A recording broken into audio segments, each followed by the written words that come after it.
ವಿಧಿಪ್ರಜ್ಞಾ ಕರ್ನಾಟಕ ಕಾನೂನು ಸ್ವಯಂ ಸೇವಾ ಸಂಸ್ಥೆ ವತಿಯಿಂದ ಪ್ರತಿ ಭಾನುವಾರ ಕಾನೂನು ಸಮಸ್ಯೆಗೆ ಆನ್ಲೈನಿನಲ್ಲಿ ಉಚಿತವಾಗಿ ಕಾನೂನು ಸಮಸ್ಯೆಗೆ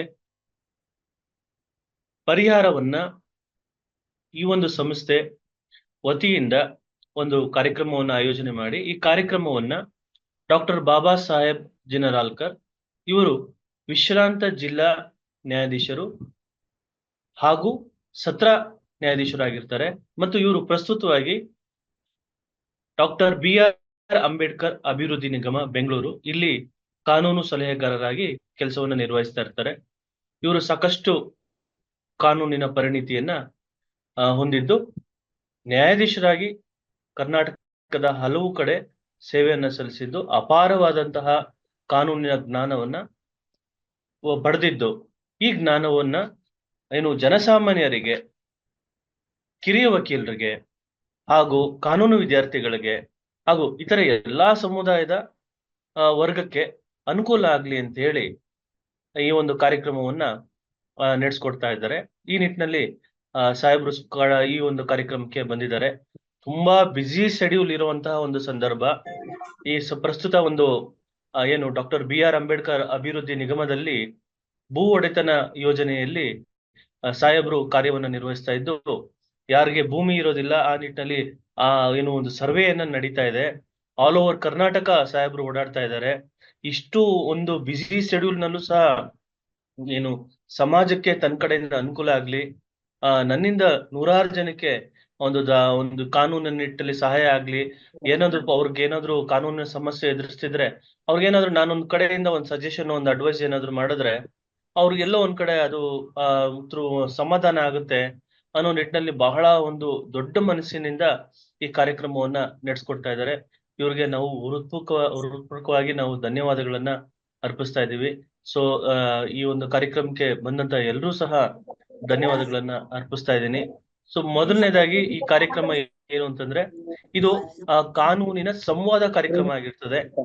ಕಾನೂನಿನ ಸಂವಾದ ಕಾರ್ಯಕ್ರಮ ಅಂತಂದ್ರೆ ನಿಮಗೆ ಏನಾದ್ರೂ ಕಾನೂನಿನ ಸಮಸ್ಯೆ ಇದ್ದು ಕೋರ್ಟು ಕಚೇರಿ ಅಥವಾ ಯಾವುದೇ ಒಂದು ವಿವಾಹ ಇರ್ಬೋದು, ವಿಚ್ಛೇದನ ಇರ್ಬೋದು, ಜೀವನಾಂಶ ಇರ್ಬೋದು. ಸೊ ಈ ನಿಟ್ಟಿನಲ್ಲಿ ಏನೇ ನಿಮ್ ಪ್ರಶ್ನೆಗಳಿದ್ರು ಸಹ ನೇರವಾಗಿ ನ್ಯಾಯಾಧೀಶರು ಇರ್ತಾರೆ. ಈಗ ನೀವು ವಿಶ್ರಾಂತ ಜಿಲ್ಲಾ ನ್ಯಾಯಾಧೀಶರು ಇರ್ತಾರೆ. ಸೊ ಅವ್ರಿಗೆ ನೀವು ಪ್ರಶ್ನೆಯನ್ನ ಕೇಳಿ ನಿಮ್ಮ ಕಾನೂನಿನ ಸಮಸ್ಯೆಯನ್ನ ಬಗೆಹರಿಸಿಕೊಳ್ಳುವಂತ ಕಾರ್ಯಕ್ರಮ ಇದು. ಇದು ಜನಮನ್ನಣೆಯನ್ನ ಏನು ಜನಮನ್ನಣೆ ಸಿಕ್ಕಿರುವಂತಹ ಕಾರ್ಯಕ್ರಮ. ಬಹಳ ಒಂದು ಅದ್ಭುತವಾದ ಕಾರ್ಯಕ್ರಮ. ಈ ರೀತಿಯಾದಂತಹ ಕಾರ್ಯಕ್ರಮ ಕರ್ನಾಟಕದ ಇತಿಹಾಸದಲ್ಲೇ ಇದೇ ಮೊದಲ ಬಾರಿ ಅಂತ ನಾವು ಹೇಳ್ಬೋದು. ಈ ರೀತಿಯಾದಂತಹ ಆನ್ಲೈನ್ ನಿಟ್ಟಿನಲ್ಲಿ ಕನ್ಸಲ್ಟೇಷನ್ ಕೊಡುವಂತದ್ದು. ಅದರಲ್ಲೂ ಸಹ ವಿಶ್ರಾಂತ ಜಿಲ್ಲಾ ನ್ಯಾಯಾಧೀಶರು, ರಿಟೈರ್ಡ್ ಡಿಸ್ಟ್ರಿಕ್ಟ್ ಜಡ್ಜು ಕಾನೂನಿನ ಸಮಸ್ಯೆಗೆ ಜನರ ಜೊತೆ ನೇರವಾಗಿ ಅವ್ರಿಗೆ ಉಚಿತವಾಗಿ ಏನು ಕನ್ಸಲ್ಟೇಷನ್ ಮಾಡ್ತಾ ಇರೋಂಥದ್ದು ಇದೇ ಮೊದಲು ಅಂತ ನಾವು ಭಾವಿಸ್ಬೋದು. ಸೊ ಈ ನಿಟ್ಟಿನಲ್ಲಿ ಈ ಒಂದು ಕಾರ್ಯಕ್ರಮವನ್ನ ನಡೆಸ್ಕೊಡ್ತಾ ಇರೋಂತಹ ಡಾಕ್ಟರ್ ಬಾಬಾ ಸಾಹೇಬ್ ಜಿನರಾಲ್ಕರ್ ಅವರಿಗೆ ಹೃತ್ಪೂರ್ವಕವಾಗಿ ನಾನು ಧನ್ಯವಾದಗಳನ್ನ ನಮ್ಮ ಒಂದು ವಿಧಿಪ್ರಜ್ಞಾ ಕರ್ನಾಟಕ ಸಂಸ್ಥೆಯಿಂದ ಹಾಗೂ ತಮ್ಮೆಲ್ಲರ ಪರವಾಗಿ, ಎಲ್ಲಾ ವೀಕ್ಷಕರ ಪರವಾಗಿ ನಾನು ಅವ್ರಿಗೆ ಬರಮಾಡ್ಕೊಳ್ತಾ ಧನ್ಯವಾದಗಳನ್ನ ಅರ್ಪಿಸ್ತಾ ಇದ್ದೀನಿ ಸರ್. ಧನ್ಯವಾದಗಳು ಸರ್.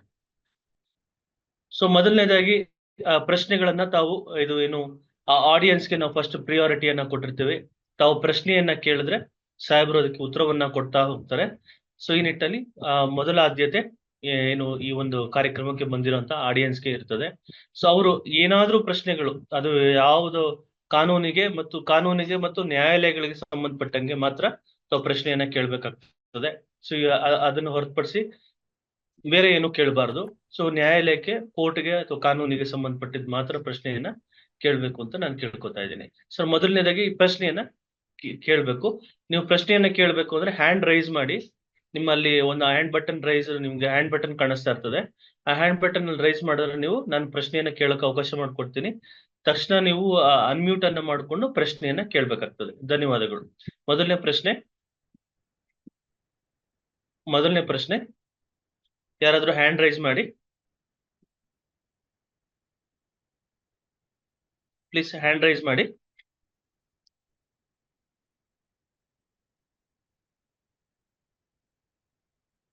ಹ್ಯಾಂಡ್ ರೈಸ್ ಮಾಡಿ ಅಥವಾ ಅನ್ಮ್ಯೂಟ್ ಅನ್ನ ಮಾಡ್ಕೊಂಡು ಪ್ರಶ್ನೆಯನ್ನ ಕೇಳೋದಕ್ಕೆ ಶುರು ಮಾಡಿ. ದಿನೇಶ್ ಅವರ ಪ್ರಶ್ನೆ ಇದೆಯಾ? ಸರ್ ಇದೆ. ಪ್ರಶ್ನೆ ಕೇಳಿ.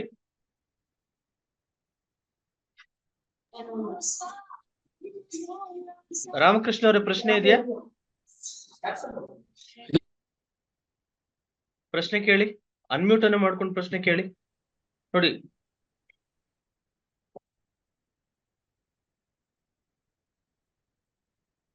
ಸೊ ಇತ್ತೀಚಿನ ಒಂದು ಮಾಡರ್ನ್ ಕಾಂಪ್ಲೆಕ್ಸಿಟಿ ಸೊಸೈಟಿಯಲ್ಲಿ ಪ್ರಶ್ನೆ ಇದೆ ಸರ್.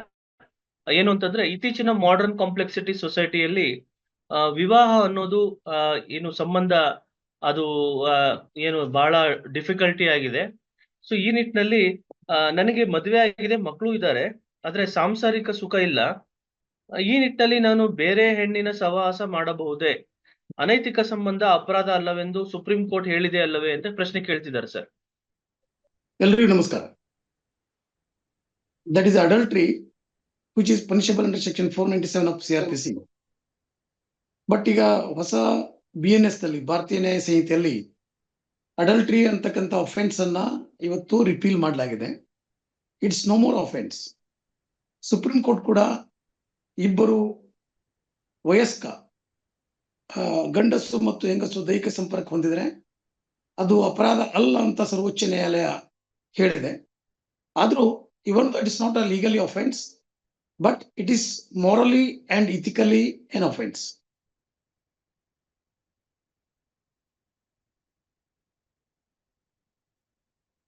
The offense ಅನ್ನ ಇಟ್ಕೊಂಡು ವಿಚ್ಛೇದನ ಪಡ್ಕೋಬಹುದಾ sir? Yes, that could be a very good ground for divorce. ಅದು ನಾವು ವಿಚ್ಛೇದನೆಯನ್ನು ಪಡೆದುಕೊಳ್ತಕ್ಕಂಥ ಅನೇಕ ಕಾರಣಗಳಿದಾವೆ, ಗ್ರೌಂಡ್ಸ್ ಇದಾವೆ. ಅದರಲ್ಲಿ ಡೆಸರ್ಷನ್ ಅಂದ್ರೆ ಪರಿತ್ಯಜಿಸುವಿಕೆ, ಕ್ರುಯಲ್ಟಿ ಅಂದ್ರೆ ಹಿಂಸೆ, ಅದು ದೈಹಿಕ ಹಿಂಸೆ ಆಗಿರ್ಬೋದು, ಮಾನಸಿಕ ಹಿಂಸೆ ಆಗಿರ್ಬೋದು. ಅದ್ರ ಜೊತೆಗೆ ಅಡಲ್ಟ್ರಿನೂ ಕೂಡ this is one of the grounds to take divorce. ಈ ವ್ಯಭಿಚಾರ ಅನ್ನೋದು ವಿವಾಹ ವಿಚ್ಛೇದನ ಪಡೆದುಕೊಳ್ಳಿಕ್ಕೆ ಒಂದು ಕಾರಣ ಆಗ್ತದೆ. ಸರ್, ಪ್ರಶ್ನೆ ಏನು ಅಂತಂದ್ರೆ, ಈ ಅಡಲ್ಟ್ರಿ ಕೇಸ್ಗಳಲ್ಲಿ ಪ್ರೂವ್ ಮಾಡೋ ಅಂತ ಒಂದು ಬಾಧ್ಯತೆ ಯಾರು ಕೇಸನ್ನ ಹಾಕಿರ್ತಾರೋ ಅವ್ರಿಗಿರ್ತದೆ. ಈಗ ಗಂಡ ಕೇಸ್ ಹಾಕಿರ್ತಾನೆ, ಹೆಂಡತಿ ಪರಪುರುಷನೊಂದಿಗೆ ಅನೈತಿಕ ಸಂಬಂಧ ಹೊಂದಿದ್ದಾಳೆ ಅಂತ ಹೇಳಿ. ಈ ನಿಟ್ಟಿನಲ್ಲಿ ಪ್ರೂವ್ ಮಾಡೋ ನಿಟ್ಟಿನಲ್ಲಿ ಹೆಂಡತಿಯ ಕಾಲ್ ರೆಕಾರ್ಡಿಂಗ್ ಅನ್ನ ಮಾಡಿರ್ತಾನೆ, ಹೆಂಡತಿಯ ಯಾರ ಜೊತೆ ಸಂಪರ್ಕ ಇರೋದನ್ನ ವಿಡಿಯೋ ರೆಕಾರ್ಡ್ ಮಾಡಿರ್ತಾನೆ. ಅಂತ ಸಂದರ್ಭದಲ್ಲಿ ಅವಳ ಪರ್ಸನಲ್ ಹಕ್ಕಾದಂತಹ ಏನು ಪ್ರೈವಸಿ ರೈಟ್ ಅದು ಉಲ್ಲಂಘನೆ ಆಗೋದಿಲ್ವಾ? ಆ ಸಂದರ್ಭದಲ್ಲಿ ಅವ್ನ ಕಾಲ್ ರೆಕಾರ್ಡಿಂಗ್ ಅನ್ನ ಹಾಕ್ಬೋದಾ, ಕೋರ್ಟ್ ಕೊಡ್ಬೋದಾ ಸಾಕ್ಷಿಯಾಗಿ ಅಂತ? ಹಾಕ್ಬೋದು. ಯಾಕಂದ್ರೆ ಅಂತ ಅಪರಾಧವನ್ನ ಸಾಬೀತುಪಡಿಸಬೇಕಂತ ಹೊಣೆಗಾರಿಕೆ ಯಾರು ಆಪಾದನೆಯನ್ನ ಮಾಡಿರ್ತಾರೆ ಅವ್ರ ಮೇಲೆ ಇರ್ತದೆ. ಮತ್ತು ಅವನು ಇದನ್ನ ಸಿದ್ಧಪಡಿಸದೆ ಹೋದ್ರೆ ಈ ಆರೋಪ ಸಿದ್ಧಪಡಿಸಲಿಕ್ಕೆ ಸಾಧ್ಯ ಆಗೋದಿಲ್ಲ. ಅದರಿಂದ ಕಾಲ್ ರೆಕಾರ್ಡ್ ಇರ್ಬೋದು, ವಿಡಿಯೋ ರೆಕಾರ್ಡ್ ಇರ್ಬೋದು, ಚಾಟಿಂಗ್ಸ್ ಇರ್ಬೋದು, ಇದನ್ನ ಹಾಕ್ಲಿಕ್ಕೆ ಕಾನೂನಲ್ಲಿ ಅವಕಾಶ ಇದೆ. ಅದು ಆಕೆಯ ಪ್ರೈವಸಿಯನ್ನ ಉಲ್ಲಂಘನೆ ಮಾಡಲ್ವಾ? ನೋ, ಈ ವಿಷಯದಲ್ಲಿ ಪ್ರೈವಸಿ ಪ್ರಶ್ನೆ ಬರೋದಿಲ್ಲ. ಯಾಕೆಂದ್ರೆ ನಾವು ಪ್ರೈವಸಿ ಅಂತ ಇದಕ್ಕೆ ಅವಕಾಶ ಕೊಟ್ರೆ ಆ ಆರೋಪವನ್ನ ಸಿದ್ಧಪಡಿಸಲಿಕ್ಕೆ ಸಾಧ್ಯನೇ ಆಗೋದಿಲ್ಲ.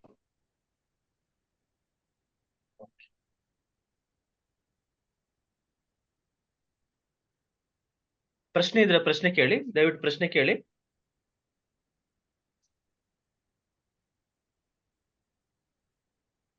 ಪ್ರಶ್ನೆಗಳನ್ನು ಕೇಳಿ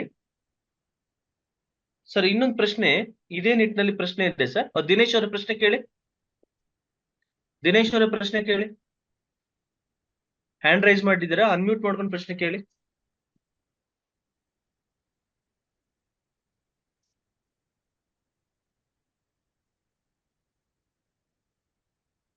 ಅನೈತಿಕ ಸಂಬಂಧವನ್ನ ಕೋರ್ಟ್ ಕಾನೂನು ಅಡಿಯಲ್ಲಿ ಡಿಫೈನ್ ಮಾಡಿಲ್ವಾ ಸರ್? ಯಾವ್ದನೆ ಈಗ ಜಸ್ಟ್ ಫ್ರೆಂಡ್ಶಿಪ್ ಆಗಿ ಫ್ರೆಂಡ್ಲಿ ಆಗಿ ಮೂವ್ ಮಾಡ್ತಾ ಇರ್ತಾರೆ, ಮಾತುಕತೆ ಆಗುವಂತದ್ದು, ಅಥವಾ ಆ ಮಾತುಕತೆಯಲ್ಲಿ ದೈಹಿಕ ಸಂಬಂಧನ ಪ್ರೂವ್ ಮಾಡ್ಬೇಕಾಗ್ತದ, ಅಥವಾ ಈ ಮಾತುಕತೆ ಇದ್ದಾಗ ಮಾತ್ರ ಅದು ಅನೈತಿಕ ಸಂಬಂಧ ಅಂತ ಅನಿಸ್ಕೊಳ್ಳುತ್ತಾ ಸರ್? ಯಾವಾಗ್ಲೂ aggrieved party has to prove it. ಇದರಿಂದ ಯಾರು ನೊಂದಂತ ವ್ಯಕ್ತಿ ಇದ್ದಾರೆ ಅವರು ಅದನ್ನ ಆಪಾದನೆ ಯಾರು ಮಾಡಿರ್ತಾರೆ ಅವರು the burden of proof lies on him. ಅದನ್ನ ಸಿದ್ಧಪಡಿಸ್ತಕ್ಕಂಥ ಹೊಣೆಗಾರಿಕೆ ಅವ್ರ ಮೇಲೆ ಇರ್ತದೆ. ಸೊ ಬಾಧಿತ ವ್ಯಕ್ತಿ ಅದನ್ನ ಸಿದ್ಧಪಡಿಸಬೇಕಾಗ್ತದೆ. ಈಗ ಹೆಂಡತಿಯನ್ನ ನೋಡ್ಲಿಕ್ಕೆ ಅಂತ ಗಂಡ ಬಂದಿರ್ತಾನೆ, ಬಾಯ್ ಫ್ರೆಂಡ್ ಬಂದಿರ್ತಾನೆ. ಆ ಸಂದರ್ಭದಲ್ಲಿ ರೆಡ್ ಹ್ಯಾಂಡ್ ಆಗಿ ಸಿಗಾಕೊಂಡ್ಬಿಡ್ತಾರೆ. ರೂಮ್ ನಲ್ಲಿ, ಬಟ್ ಅವರು ಏನು ಯಾವುದೇ ತರ ಏನು ದೈಹಿಕ ಕ್ರಿಯೆಯಲ್ಲಿ ಭಾಗಿಯಾಗಿರೋದಿಲ್ಲ. ಅಂತ ಸಂದರ್ಭದಲ್ಲಿ ಅದನ್ನ ನಾವು ಅನೈತಿಕ ಸಂಬಂಧ ಅನ್ಬೋದಾ ಅಂತ. ಇಲ್ಲ, that circumstances shows that they have got a close intimacy. ಆ ಸಂದರ್ಭ ಅವರು ತುಂಬಾ ಅನೋನ್ಯವಾಗಿದ್ದಾರೆ, ಆಪ್ತರಾಗಿದ್ದಾರೆ ಅನ್ನೋದನ್ನ ಅದು ಸೂಚಿಸ್ತದೆ. ಹೀಗಾಗಿ that amounts to adultery, even though they have no physical intimacy, but it is an attempt. It is an attempt and they are about to do it. But ಅಂತ ಸಂದರ್ಭದಲ್ಲಿ ಸಿಕ್ಕಾಕೊಂಡ್ರೆ that could be a good ground for divorce. Okay okay. So ಆ ಸಂದರ್ಭದಲ್ಲಿ ಆಕೆಗೆ maintenance ಜೀವನಾಂಶ ಸಿಗ್ತದಾ ಅಂತ? ಇಲ್ಲ, ಅದು ಜೀವನಾಂಶವನ್ನ ಕೊಡೋ ಸಂದರ್ಭದಲ್ಲಿ ಆತ ಏನಾದ್ರೂ ಅಲಿಗೇಷನ್ ಮಾಡಿದ್ರೆ having illicit relationship with someone ಅಂತಕ್ಕಂಥ ಆಕೆ ಇನ್ನೊಬ್ಬನೊಂದಿಗೆ ಅನೈತಿಕ ಸಂಬಂಧ ಹೊಂದಿದಾಳೆ ಅಂತಕ್ಕಂಥ ಆಪಾದನೆಯನ್ನ ಗಂಡ ಮಾಡಿದ್ದ ಅಂದ್ರೆ, ಅದನ್ನ ಆತ ನ್ಯಾಯಾಲಯದಲ್ಲಿ ಸಿದ್ಧಪಡಿಸಿದ ಅಂದ್ರೆ ಆಕೆ ತಾನು ಜೀವನಾಂಶ ಪಡಿತಕ್ಕಂಥ ಹಕ್ಕನ್ನ ಕಳೆದುಕೊಳ್ತಾಳೆ. ಜೀವನಾಂಶ ಏನು ಸಿಗಾಕೊಂಡಂತ ಸಂದರ್ಭದಲ್ಲಿ ಏನು ಡೈವೋರ್ಸ್ ಅನ್ನ ಅಪ್ಲೈ ಮಾಡ್ತಾನೆ, ಬಟ್ ತದನಂತರ ಆಕೆ ಆ ವ್ಯಕ್ತಿಯ ಸಂಪರ್ಕವನ್ನ ಬಿಟ್ಬಿಡ್ತಾಳೆ. ಆ ಸಂದರ್ಭದಲ್ಲೂ ಜೀವನಾಂಶ ಪಡಿಬೋದೆ ಅಂತೆ? ಅಲ್ಲ, ಅದು ಜೀವನಾಂಶ ಪಡಿಲಿಕ್ಕೆ ಏನು ಇದು ಕಾರಣ ಅಂದ್ರೆ, ಪ್ರೆಸೆಂಟ್ ಆಗಿ ಅವನು ಇರೋದಿಲ್ಲ, ಅವಳ ಸಂಪರ್ಕದಿಂದ ಹೊರಟೋಗ್ಬಿಟ್ಟಿರ್ತಾನೆ. ಈಗ ಕಾನೂನು ಏನ್ ಹೇಳ್ತದೆ ಅಂದ್ರೆ, ತನ್ನ ಹೆಂಡತಿ ಪರಪುರುಷನೊಂದಿಗೆ ಅನೈತಿಕ ಸಂಬಂಧವನ್ನ ಹೊಂದಿದ್ದರೆ ಆಕೆ ತನ್ನ ಜೀವನಾಂಶ ಪಡಿತಕ್ಕಂಥ ಹಕ್ಕನ್ನ ಕಳೆದುಕೊಳ್ತಾಳೆ ಅಂತ ಕಾನೂನು ಹೇಳ್ತದೆ. ಸೊ ಆಕೆ ಅನೈತಿಕ ಸಂಬಂಧವನ್ನ ಹೊಂದಿದಾಳೆ ಅಂತ ಸಿದ್ಧಪಡಿಸುವ ಹೊಣೆಗಾರಿಕೆ ಗಂಡನದಾಗಿರ್ತದೆ. ಗಂಡ ಅದನ್ನ ಸಿದ್ಧಪಡಿಸಿದ ಅಂದ್ರೆ ಆಕೆ ಹಕ್ಕನ್ನ ಕಳೆದುಕೊಳ್ತಾಳೆ. ಆತ ಸಿದ್ಧಪಡಿಸುವಲ್ಲಿ ವಿಫಲ ಆದಂದ್ರೆ ಆಕೆ ಹಕ್ಕದು ಲಭ್ಯ ಇರ್ತದೆ. ಸರಿ ಸ್ವಾಮಿ. ಪ್ರಶ್ನೆ ಕೇಳಿ. ಸರ್ ನಮಸ್ತೆ. ನಮಸ್ತೆ, ಮಾತಾಡಿ ಸರ್. ದಿನೇಶ್ ಅಂತ. ಕೇಳ್ತಾ ಹೋಗಿ ಸರ್. ಸರ್ ಇದು ಸರ್, ನಾನು ಈ ಮದುವೆ ಆಗಿ 2 ತಿಂಗಳಾಗಿದೆ ಸರ್. ನಾನು ಒಂದು ಪೊಲೀಸ್ ಇಲಾಖೆನಲ್ಲಿ ಕರ್ತವ್ಯ ನಿರ್ವಹಿಸೋ ಒಂದು ಪೊಲೀಸ್ ಪೇದೆನ ಮದುವೆ ಆಗಿದ್ದೀನಿ. ಆ ಪೊಲೀಸ್ ಪೇದೆ ಹಿಂಗೆ ಅಕ್ರಮ ಸಂಬಂಧ ಹೊಂದಿದಾಳೆ. ಆ ಹೊಂದಿರೋದು ಕಾಲ್ ರೆಕಾರ್ಡ್ ಅಂದ್ರೆ ಅವರು ನಾನು ಇದ್ದಂತ ಸಂದರ್ಭದಲ್ಲೇ ಫೋನ್ ಮಾಡಿ ಸಿಗಾಕೊಂಡು ಇಲ್ಲ ಫ್ರೆಂಡು ಅಂತಾರೆ. ಮತ್ತೆ ಆಮೇಲೆ ಬಾಯ್ ಬಿಡಿಸ್ಕೊಂಡಾಗ ಅದು ಇಲ್ಲ ಲವರ್ ಅನ್ನೋದು ಗೊತ್ತಾಗುತ್ತೆ. ಆಮೇಲೆ ಅವರು ದೈಹಿಕವಾಗಿ ಅನ್ಯೋನ್ಯವಾಗಿರೋಂಥದ್ದು ಒಂದು ಫೋಟೋನು ಸಿಕ್ಕಿದೆ, ಬೇರೆ ಬಾಡಿನಲ್ಲಿ ಇರ್ತಕ್ಕಂಥದ್ದು, ಜೊತೆನಲ್ಲಿ ಇರ್ತಕ್ಕಂಥದ್ದು. ಆಮೇಲೆ ಫೋನ್ ಕಾಂಟ್ಯಾಕ್ಟು, ಕಾಲ್ ಹಿಸ್ಟ್ರಿ, ಚಾಟು ಎಲ್ಲಾವುದು ಇದೆ. ಇಲ್ಲಿಂದ ಮನೆಯಿಂದ ಆಚೆಗೆ ಹೋಗ್ತಿಂಗೆ, ಡ್ಯೂಟಿಗೆ ಹೋಗ್ತಿಂಗೆ ಸ್ಟಾರ್ಟ್ ಆಗುತ್ತೆ, ಮತ್ತೆ ಡ್ಯೂಟಿ ಮುಗಿಸ್ಕೊಂಡ್ ಬಂತಿದಂಗೆ ಸ್ಟಾರ್ಟ್ ಆಗುತ್ತೆ. ಇದ್ರ ಮೇಲೆ ನಾನು ಸುಮಾರು ಒಂದು 25ರಿಂದ 30 ಲಕ್ಷದಕ್ಕಿಂತ ಹೆಚ್ಚು ಖರ್ಚು ಮಾಡಿ ಮದುವೆ ಮಾಡ್ಕೊಂಡಿದೀನಿ ಸರ್. ನಾನೇನಾ ಅಪ್ಪ ಅಮ್ಮ ಎಲ್ಲಾರ್ಗುನು, ಈ ಮಗು ಯಾರಿಗೂ, ಅಪ್ಪ ಅಮ್ಮಂಗೂ ಅಕ್ಕ ತಂಗಿ ಯಾರಿಗೂ 1 ರೂಪಾಯಿನೂ ದುಡ್ಡು ಇನ್ನೊಂದು ಕಷ್ಟ ಸುಖಕ್ಕೆ ಏನೂ ಆಗ್ದಲೆ ಆ ಹುಡುಗನಿಗೆ ಎಲ್ಲದನ್ನು ಸಂಪೂರ್ಣವಾಗಿ ತ್ಯಾಗ ಮಾಡ್ತಾ ಇದ್ದಾಳೆ. ಇಲ್ಲಿ ನಮ್ಮ ಜೀವನನು ಹಾಳು ಮಾಡಿ, ನನಗೂ ಮೋಸ ಮಾಡಿ, ಚೀಟಿಂಗ್ ಮಾಡಿ, ಇಂತಹ ಒಂದು ಕಾನೂನು ಮತ್ತು ಸುವ್ಯವಸ್ಥೆ ಅಡಿನಲ್ಲಿ ಕೆಲಸ ನಿರ್ವಹಿಸ್ತಾ ಪೊಲೀಸ್ ಪೇದೆನೆ ಇಷ್ಟೆಲ್ಲ ಸಾರ್ವಜನಿಕರ ಹಿತದೃಷ್ಟಿ ಕಾಪಾಡೋ ಅಂತಾರೆ ಮೋಸ ಮಾಡಿದ್ರೆ ನಾವು ಯಾವ ರೀತಿ ನಮಗೆ ನ್ಯಾಯ ಸರ್ ಇದ್ರು? ಏನ್ ಮಾಡ್ಬೇಕು? ಅಲ್ಲ, ನೀವು ಅವ್ರ ಜೊತೆ ಹೊಂದ್ಕೊಂಡು ಬಾಳೋದು ಬಿಡುವುದು ನಿಮಗ್ ಬಿಟ್ಟಿದ್ದು. ಒಂದ್ ವೇಳೆ ನಿಮಗೆ ಅವ್ರ ಜೊತೆ ಹೊಂದ್ಕೊಂಡು ಬಾಳ್ಲಿಕ್ಕೆ ಆಗೋದಿಲ್ಲ ಅಂತ ನೀವು ನಿರ್ಧಾರಕ್ಕೆ ಬಂದಿದ್ದೇ ಆದ್ರೆ ವಿವಾಹ ವಿಚ್ಛೇದನ ಕೋರಿ ನ್ಯಾಯಾಲಯಕ್ಕೆ ನೀವು ಕೌಟುಂಬಿಕ ಜಿಲ್ಲಾ ನ್ಯಾಯಾಲಯಕ್ಕೆ ಅರ್ಜಿ ಸಲ್ಲಿಸಬಹುದು. ಆ ಸಂದರ್ಭದಲ್ಲಿ ನಿಮ್ಗೆ ಇದೊಂದು ಒಳ್ಳೆಯ ಗ್ರೌಂಡ್ ಆಗ್ತದೆ, ಕಾರಣ ಆಗ್ತದೆ. ಅಂದ್ರೆ ಸಿ ಇಸ್ ಲೀಡಿಂಗ್ ಅಡಲ್ಟ್ರಸ್ ಲೈಫ್, ಆಕೆ ವ್ಯಭಿಚಾರಿ ಜೀವನವನ್ನ ಮಾಡ್ತಾ ಇರೋದ್ರಿಂದ ನನ್ಗೆ ಅವಳಿಂದ ವಿಚ್ಛೇದನ ಕೊಡಿ ಅಂತ ಕೇಳಲಿಕ್ಕೆ ನಿಮ್ಗೊಂದು ಪ್ರಬಲ ಕಾರಣ ಆಗ್ತದೆ. Okay sir. ನಾನು ಇದನ್ನ ಪೊಲೀಸ್ ಸ್ಟೇಷನ್ ಅಲ್ಲಿ ಕಂಪ್ಲೇಂಟ್ ಮಾಡ್ಬೇಕಾಗುತ್ತಾ ಸರ್? ಪೊಲೀಸ್ ಸ್ಟೇಷನ್ ಅಲ್ಲಿ ಕಂಪ್ಲೇಂಟ್ ಮಾಡಿದ್ರೆ there is offence punishment section 497 of IPC earlier. ಹಿಂದಿನ ಭಾರತೀಯ ದಂಡ ಸಂಹಿತೆ ಕಲಂ 497 ಅಡಿಯಲ್ಲಿ ವ್ಯಭಿಚಾರ ಅನ್ನೋದು ಒಂದು ಅಪರಾಧ ಆಗಿತ್ತು. ಆದ್ರೆ ಈಗ ಹೊಸ ಕಾನೂನು ಭಾರತೀಯ ನ್ಯಾಯ ಸಂಹಿತೆ ಕಳೆದ ವರ್ಷ ಜುಲೈ 1ರಿಂದ ಜಾರಿಯಲ್ಲಿ ಬಂದಿದೆ.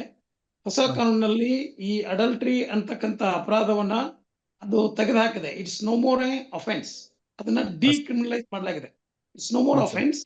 ಮತ್ತು ಸುಪ್ರೀಂ ಕೋರ್ಟ್ ಕೂಡ adultery is no more offence ಅಂತ ಕೂಡ ಸುಪ್ರೀಂ ಕೋರ್ಟ್ ಕೂಡ ತೀರ್ಪಿನಲ್ಲಿ ಹೇಳಿದೆ. ಸೊ ಹಾಗಿರೋದ್ರಿಂದ ಇದು ಅಪರಾಧ ಆಗದೇ ಇದ್ರೂ ಕೂಡ it is morally and ಇಥಿಕಲಿ wrong ಮತ್ತು ವಿಚ್ಛೇದನ ಪಡೆದುಕೊಳ್ಳಿಕ್ಕೆ ಇದೊಂದು ಪ್ರಮುಖ ಕಾರಣ ಆಗ್ತದೆ. ನೀವು ಕೌಟುಂಬಿಕ ನ್ಯಾಯಾಲಯಕ್ಕೆ ವಿವಾಹ ವಿಚ್ಛೇದನ ಕೋರಿ ಈ ಹ್ಮ್ ಸರ್. ಈ ಕಾರಣಕ್ಕಾಗಿ ನಾನು ವಿಚ್ಛೇದನ ಪಡೆದುಕೊಳ್ತಾ ಇದ್ದೀನಿ ಅಂತ ನೀವು ಹೇಳಿದ್ರೆ ಅದಕ್ಕೆಲ್ಲ ಸಂಬಂಧಪಟ್ಟಂತ ಪೂರಕ ದಾಖಲೆಗಳನ್ನ, ಸಾಕ್ಷ್ಯಾಧಾರಗಳನ್ನ ತಾವು ನ್ಯಾಯಾಲಯಕ್ಕೆ ಸಲ್ಲಿಸಿ ಅದನ್ನ ನ್ಯಾಯಾಲಯಕ್ಕೆ ಮನಗಾಣಿಸಿದರೆ, ಅದನ್ನ ಪ್ರೂವ್ ಮಾಡಿದರೆ ನ್ಯಾಯಾಲಯ ನಿಮ್ಗೆ ವಿವಾಹ ವಿಚ್ಛೇದನೆಯನ್ನ ನೀಡ್ತದೆ. ಕಾಂಪನ್ಸೇಷನ್ ಏನಾರ ಕೊಡುತ್ತಾ ಸರ್ ನಾವು ಮದುವೆಗೆ ಮಾಡಿರ್ತಕ್ಕಂಥ ಅಮೌಂಟ್ ಅನ್ನ? ಅದನ್ನ ನೀವು ಕೇಳಬೇಕು. ಅದನ್ನ ನೀವು ನ್ಯಾಯಾಲಯಕ್ಕೆ ಕನ್ವಿನ್ಸ್ ಮಾಡಿದ್ರೆ, ಮನಗಾಣಿಸಿದರೆ, ಸೊ ಇದರಿಂದ ನನಗೆ ಮೋಸ ಆಗಿದೆ, ಅನ್ಯಾಯ ಆಗಿದೆ, ವಂಚನೆ ಆಗಿದೆ ಮತ್ತು ನಾನು ಇದರಲ್ಲಿ ನೊಂದಂತ ವ್ಯಕ್ತಿ, ಐ ಆಮ್ ಅಗ್ರೀವ್ಡ್ ಪಾರ್ಟಿ, ಆದ್ರಿಂದ ನನಗೆ ಸೂಕ್ತ ಪರಿಹಾರವನ್ನ ಕೊಡಬೇಕು ಅಂತ ನೀವು ನ್ಯಾಯಾಲಯಕ್ಕೆ ನಿಮ್ಮ ಮನವಿಯಲ್ಲಿ ಹೇಳ್ಕೊಂಡಿದ್ದೆ ಆದ್ರೆ ಮತ್ತು ಅದನ್ನ ನೀವು ನ್ಯಾಯಾಲಯಕ್ಕೆ ಮನಗಾಣಿಸಿದರೆ ನ್ಯಾಯಾಲಯ ನಿಮಗೆ ಪರಿಹಾರವನ್ನು ಕೊಡ್ಲಿಕ್ಕೆ ಸಾಧ್ಯತೆ ಇದೆ. ಸರಿ ಸರ್. Okay sir. ಇದನ್ನ ನಾನು ಮತ್ತೆ ಅವರ ಕೆಲಸದ ವಿಚಾರದಲ್ಲಿ ಇದೆಲ್ಲ ಏನಾದ್ರು ಪೊಲೀಸ್ ಇಲಾಖೆನಲ್ಲಿ ಅವ್ರ ಶಿಸ್ತುಬದ್ಧ ಇಲಾಖೆನಾಗಿ ಅವರೇ ಈ ತರ ಮಾಡಿದ್ರೆ ಪೊಲೀಸ್ ಡಿಪಾರ್ಟ್ಮೆಂಟ್ ಏನಾದ್ರು ಅವರಿಗೆ ಪನಿಷ್ಮೆಂಟ್ ಕೊಡುತ್ತಾ ಸರ್? ಇದು ಸರ್ವಿಸ್ ರೂಲ್ಸ್ ಅಲ್ಲಿ ಬರೋದಿಲ್ಲ, because it will not come under the KCSR rules. ಇದು KCSR ರೂಲ್ಸ್. ಬೇರೆ ಸಾರ್ವಜನಿಕರಿಗೆಲ್ಲ ಹೊಡಿತಾರೆ, ಬಡಿತಾರೆ, ಈ ತರ ತಪ್ಪು ಮಾಡಿದ್ರೆ ನಿಂದಿಸ್ತಾರೆ, ಸರಪಣೆ ಹಾಕ್ತಾರೆ, ಅರೆಸ್ಟ್ ಮಾಡ್ತಾರೆ, ಇದೆಲ್ಲ ಮಾಡ್ತಾರೆ. ಮತ್ತೆ ಆ ಇಲಾಖೆನಾಗ ಅವರೇ ಮಾಡಿದ್ರೆ ಅವ್ರಿಗೇನು ಪನಿಷ್ಮೆಂಟ್ ಇಲ್ವಾ ಸರ್? ನೀವು ಸಂಬಂಧಪಟ್ಟ ಇಲಾಖೆಯವರಿಗೆ ಕಂಪ್ಲೇಂಟ್ ಮಾಡಿ. ಯಾವ ರೀತಿ ಮಾಡ್ಬೋದು ಸರ್? ನಾನು ಇದೇ ಈ ಎವಿಡೆನ್ಸ್ ಅನ್ನ ನಾನ್ ತೋರಿಸ್ಕೊಂಡ್ರೆ ಅವಳಿಗೆ ಏನಾನ ಮಾನ ನಷ್ಟ, ಮುಖದೊಮ್ಮೆ ಅವ್ರ ಮಾನ ಹರಾಜಾಗ್ತಾ ಇದೆ ಅಂತ ಈ ತರ ಏನಾದ್ರು ನಮ್ಮ ಮೇಲೆ ವಿರುದ್ಧ ಆಗಬಹುದಾ ಸರ್? ಇಲ್ಲ, ಅವ್ರ ಮಾನ ಹೋಗೋದಕ್ಕಿಂತ ನಿಮ್ಮ ವೈವಾಹಿಕ ಜೀವನನೇ ಹಾಳಾಗಿದೆ. ನೀವು ನೊಂದಂತ ವ್ಯಕ್ತಿ, ಯುವರ್ ಅಗ್ರೀವ್ಡ್ ಪಾರ್ಟಿ, ಮತ್ತು ನಿಮಗೆ ಈ ವಿಷಯವಾಗಿ ಆ ಸಂಬಂಧಪಟ್ಟ ಇಲಾಖೆಯ ಮುಖ್ಯಸ್ಥರಿಗೆ ದೂರು ದಾಖಲಿಸಲು ಲೋಕಲ್ ಸ್ಟ್ಯಾಂಡ್ ಇದೆ. ಲೋಕಲ್ ಸ್ಟ್ಯಾಂಡ್ ಕಾನೂನಲ್ಲಿ ನಿಮ್ಮ ಹಕ್ಕನ್ನ ಪ್ರತಿಪಾದಿಸಲಿಕ್ಕೆ, ನಿಮ್ಗೆ ಆದಂತ ಅನ್ಯಾಯಕ್ಕೆ ನ್ಯಾಯ ಪಡೆದುಕೊಳ್ಳಕ್ಕೆ ನಿಮ್ಗೆ ಅವಕಾಶ ಇದೆ. ಸಂಬಂಧಪಟ್ಟ ಇಲಾಖೆಯ ಮುಖ್ಯಸ್ಥರಿಗೆ ಈ ವಿಷಯವಾಗಿ ದೂರನ್ನು ಕೂಡ ತಾವು ಸಲ್ಲಿಸಬಹುದು. ಈಗ ನಾನು ಸಬ್ ಇನ್ಸ್ಪೆಕ್ಟರ್, ಆ ಸ್ಟೇಷನ್ ಸಬ್ ಇನ್ಸ್ಪೆಕ್ಟರ್ ಕೊಡ್ಬೇಕೋ ಇಲ್ಲ SP ಕೊಡ್ಬೇಕಾ ಸರ್? ಎಲ್ಲರಿಗೂ ಕೊಡಿ, ಸಬ್ ಇನ್ಸ್ಪೆಕ್ಟರ್ ಕೊಡಿ, ಕಾಪಿ ಟು ಎಲ್ಲರಿಗೂ ಹಾಕಿ. Okay copy to even you can give to DG, IGP, SP, DYSP, CPI ಮತ್ತು ಕನ್ಸರ್ನ್ ಸಬ್ ಇನ್ಸ್ಪೆಕ್ಟರ್ ಕಾಪಿ ಕೊಟ್ಟು ಎಲ್ಲರಿಗೂ ಒಂದು ಕಾಪಿ ಫಾರ್ವರ್ಡ್ ಮಾಡಿ. ಇನ್ಕ್ಲೂಡಿಂಗ್ ಎಲ್ಲಾ ಡಾಕ್ಯುಮೆಂಟ್ ಎನ್ಕ್ಲೋಸ್ ಮಾಡ್ಬೋದಲ್ಲ ಸರ್? ಅವ್ರು ಇರ್ತಕ್ಕಂಥ ಬೇರೆ ಬಾಡಿ ಫೋಟೋನ ಸಮೇತ ಎನ್ಕ್ಲೋಸ್ ಮಾಡ್ಬೋದಾ ಅಥವಾ ಏನಾದ್ರು ಬ್ಲರ್ ಮಾಡ್ಬೇಕಾಗುತ್ತೆ ಸರ್? ಅದನ್ನ ನೀವು ಮಾಡಿದ್ರೆ ತಾನೇ ಅದು ಅಪರಾಧ ಪ್ರೂವ್ ಆಗುತ್ತೆ. ಅಲ್ಲ ಸರ್, ಬ್ಲರ್ ಮಾಡ್ಬೇಕಾ ಮುಖ ಏನಾದ್ರು ಅಂತ? ನೀವು ಮುಖ ಬ್ಲರ್ ಮಾಡಿದ್ರೆ ಮತ್ತೆ ಯಾರಂತ ಗೊತ್ತಾಗಲ್ಲ. ಹಾ ಸರ್, ಅದಕ್ಕೋಸ್ಕರ ಅದೇ ತರ ನೇರವಾಗಿ ಮಾಡಿದ್ರೆ ನಂದೇನು ಅಫೆನ್ಸ್ ಆಗಲ್ಲ. ಇದು ಯಾರ್ದೋ ಬೇರೆದವ್ರದ್ದು ಅಂತ ಆಗ್ಬಿಡ್ತದೆ. ಹೌದು ಸರ್, ಹೌದು. ಅದಕ್ಕೆ ಅದು ನಾನು ಬೇರೆಯವ್ರ ಮಾನನ ನಾನು ಹರಾಜು ಆಗ್ತಂಗ ಆಗುತ್ತೇನೋ ಅಂತ ನಾನು ನಿಮ್ಮ ಹತ್ರ ಕೇಳ್ತಾ ಇದೀನಿ ಸರ್, ಹಂಗಾಗಿ ಅಷ್ಟೇ. ಮಾನ ಹರಾಜು ಪ್ರಶ್ನೆ ಅಲ್ಲ. ಈಗ ನಿಮ್ದು, ಯಾಕಂದ್ರೆ ಈಗ ನಿಮಗೆ ವೈವಾಹಿಕ ಜೀವನದ ನಷ್ಟ ಆಗಿದೆ, ನಿಮ್ಗೆ ವೈವಾಹಿಕ ಜೀವನದಲ್ಲಿ ವಂಚನೆ ಆಗಿದೆ, ವೈವಾಹಿಕ ಜೀವನದಲ್ಲಿ ನಿಮ್ಗೆ ಮೋಸ ಆಗಿದೆ, ಇಡೀ ನಿಮ್ಮ ಕನಸುಗಳು ಭಗ್ನ ಆಗಿದಾವೆ. ಸೊ ನೀವು ಸಂಬಂಧಪಟ್ಟ ಕೌಟುಂಬಿಕ ನ್ಯಾಯಾಲಯಕ್ಕೆ ನೀವು ವಿವಾಹ ವಿಚ್ಛೇದನ ಕೋರಿ ಅರ್ಜಿ ಹಾಕ್ತಾ ಇದ್ರಿ ಮತ್ತು ಅವರು ಒಂದು ಶಿಸ್ತುಬದ್ಧ ಇಲಾಖೆಯಲ್ಲಿ ಒಬ್ಬ ಜವಾಬ್ದಾರಿ, ಒಬ್ಬ ನೌಕರರಾಗಿ ಈ ರೀತಿ ಮಾಡೋದು ಅಕ್ಷಮ್ಯ. ಹೌದು ಸರ್. ಸರಿ ಸರ್, ಧನ್ಯವಾದಗಳು ಸರ್. ಏನಾರ ಮಾಹಿತಿ ಇದ್ರೆ ಮಾತಾಡ್ತೀನಿ ಸರ್, ಬೇಜಾರು ಮಾಡ್ಕೊಂಡು ನಂಗೆ ಒಂಚೂರು ಏನಾರ ಸಹಾಯ ಮಾಡಿ sir. Okay, thank you Dinesh ಅವರು. ಥ್ಯಾಂಕ್ ಯು ದಿನೇಶ್ ಅವರು. ಪ್ರಶ್ನೆ ಏನೇನಿದೆ ಕೇಳಿ, ಪ್ರಶ್ನೆಗಳು ಕೇಳಿ, ಅನ್ಮ್ಯೂಟ್ ಅನ್ನ ಮಾಡ್ಕೊಂಡು ಪ್ರಶ್ನೆಗಳನ್ನ ಕೇಳಬೇಕು. ಸೊ ಬೇರೆಯವ್ರ ಪ್ರಶ್ನೆಗಳನ್ನ ಕೇಳ್ತಾ ಇರ್ಬೇಕಾದ್ರೆ ದಯವಿಟ್ಟು ಮ್ಯೂಟ್ ಅನ್ನ ಮಾಡ್ಕೊಳ್ಳಿ, ಅದು ಡಿಸ್ಟರ್ಬೆನ್ಸ್ ಆಗುತ್ತೆ. ಸೊ ಪ್ರಶ್ನೆಗಳಿದ್ರೆ ದಯವಿಟ್ಟು ಪ್ರಶ್ನೆಯನ್ನ ಅನ್ಮ್ಯೂಟ್ ಮಾಡ್ಕೊಂಡು ಕೇಳಿ. ಪ್ರಶ್ನೆ ಇದೆಯಾ ಏನಾದ್ರು ಸರ್? ಇದೇ ನಿಟ್ಟಿನಲ್ಲಿ ಒಂದ್ ಪ್ರಶ್ನೆಯನ್ನ ಕೇಳಿದಾರೆ ಸರ್. ಏನು ಅಂತಂದ್ರೆ, ನಾನು ಮುಸ್ಲಿಮು, ಹಿಂದೂ ಹುಡುಗಿನ ಪ್ರೀತಿ ಮಾಡ್ತಿದ್ದೇನೆ, ನಾವು ಇಬ್ರು ಮೇಜರ್ ಆಗಿದ್ದೀವಿ, ನಮ್ಗೆ ಮರ್ಯಾದೆ ಹತ್ಯೆಯ ಭಯ ಇದೆ, ಧರ್ಮದ ವಿರೋಧ ಇರ್ತದೆ, ನಮ್ಗೆ ನ್ಯಾಯಾಲಯ ರಕ್ಷಣೆ ಕೊಡುತ್ತದೆ ಅಂತ ಕೇಳ್ತಾ ಇದ್ದಾರೆ ಸರ್. 100%. ಯಾಕೆಂದ್ರೆ ನಮ್ಮ ದೇಶದಲ್ಲಿ ಒಬ್ಬ ಅಡಲ್ಟ್ ಮೇಲು ಮತ್ತು ಫಿಮೇಲು ಅವರು ಯಾವುದೇ ಜಾತಿ ಧರ್ಮಕ್ಕೆ ಪಟ್ಟರು ಸಹಿತ ಅವರು ಇಚ್ಛೆ ಪಟ್ರೆ ಅವರಿಗೆ ಮದುವೆ ಆಗ್ತಕ್ಕಂಥ ಎಲ್ಲ ಹಕ್ಕುಗಳು ಅವರಿಗಿದಾವೆ. So article 21 of Indian constitution right to life and liberty ಹೇಳ್ತದೆ. ಸೊ ಆ ಜೀವಿಸುವ ಹಕ್ಕಿನಲ್ಲಿ ವೈವಾಹಿಕ ಹಕ್ಕು ಕೂಡ ಅದರಲ್ಲಿ ಅಂತರ್ಗತವಾಗಿದೆ. So right to life includes right to marriage and right to have a family. So ಬದುಕುವ ಹಕ್ಕಿನಲ್ಲಿ ವೈವಾಹಿಕ ಹಕ್ಕು ಮತ್ತು ಸಂಸಾರವನ್ನು ಹೊಂದುವ ಹಕ್ಕು ಕೂಡ ಒಂದು ಮೂಲಭೂತ ಹಕ್ಕಿನಲ್ಲಿ ಅಂತರ್ಗತವಾದಂತಹ ಹಕ್ಕು ಇದೆ. ಸೊ ಅದರಿಂದ 18 ವರ್ಷ ಮೀರಿದಂತಹ ಒಂದು ಹುಡುಗಿ 21 ವರ್ಷ ಮೀರಿದಂತಹ ಒಬ್ಬ ಹುಡುಗ ಅವರಿಬ್ಬರು ಪರಸ್ಪರ ಪ್ರೀತಿ ಮಾಡಿದರೆ ಅವರು ಯಾವುದೇ ಜಾತಿ ಧರ್ಮ ಸಮುದಾಯಗಳಿಗೆ ಸೇರಿದ್ರು ಕೂಡ ಅವರಿಗೆ ಮದುವೆ ಆಗ್ತಕ್ಕಂತ ಹಕ್ಕು ಅವರಿಗಿದೆ, ಮೂಲಭೂತವಾದಂತಹ ಹಕ್ಕು ಅವರಿಗಿದೆ. ಸೊ ಅವರನ್ನ ಬೆದರಿಸ್ತಕ್ಕಂತಹ ಮರ್ಯಾದೆ ಹತ್ಯೆ ಅಂತ ಹೆದರಿಸ್ತಕ್ಕಂತಹ ಮತ್ತು ಅವ್ರನ್ನ ಸಮಾಜದಿಂದ ಬಹಿಷ್ಕರಿಸ್ತಕ್ಕಂತ ಹಕ್ಕು ಯಾರಿಗೂ ಇರುವುದಿಲ್ಲ. ಸೊ ಆ ರೀತಿ ಅವ್ರ ಮೇಲೆ ಯಾರಾದರೂ ದೌರ್ಜನ್ಯ ಮಾಡಿದ್ರೆ ಅವರು ಸಂಬಂಧಪಟ್ಟ ಪೊಲೀಸ್ ಠಾಣೆಯಲ್ಲಿ ದೂರು ದಾಖಲಿಸಿ ಅವರು ರಕ್ಷಣೆಯನ್ನ ಪಡೆದುಕೊಳ್ಳಿಕ್ಕೆ ಅವರಿಗೆ ಎಲ್ಲ ತರಹದ ಹಕ್ಕು ಇದೆ. ಪ್ರಶ್ನೆ ಇರೋರು ಪ್ರಶ್ನೆಯನ್ನ ಕೇಳಿ. ನೋಡಿ ಮತ್ತೆ ನೆಟ್ವರ್ಕ್ ಇಶ್ಯೂ ಇದೆ ಅನ್ಸುತ್ತೆ. ಸ್ಯಾಮ್ಸಂಗ್ SM-M3568 ಸರ್ ನಮಸ್ಕಾರ. ಪ್ರಶ್ನೆ ಕೇಳಿ. ಸರ್ ಒಬ್ಬ advocate, fresher advocate lower court ಅಥವಾ ಸೆಷನ್ಸ್ ಕೋರ್ಟ್ ಯಾವುದೇ ಒಂದು ಕೋರ್ಟ್ ಅಲ್ಲಿ ಜಡ್ಜ್ ಆಗೋದಕ್ಕೆ ಯಾವ ಎಲಿಜಿಬಿಲಿಟಿ ಏನಿದೆ? ಏಜ್ ಲಿಮಿಟ್ ಆಗಿರ್ಬೋದು ಅಥವಾ ವರ್ಕ್ ಎಕ್ಸ್ಪೀರಿಯನ್ಸ್ ಆಗಿರ್ಬೋದು, ಅವ್ರ ಎಂಟೈರ್ ಎಲಿಜಿಬಿಲಿಟಿ ಏನ್ ಬೇಕಾಗುತ್ತೆ? ಇದು ನನ್ನ ಪ್ರಶ್ನೆ.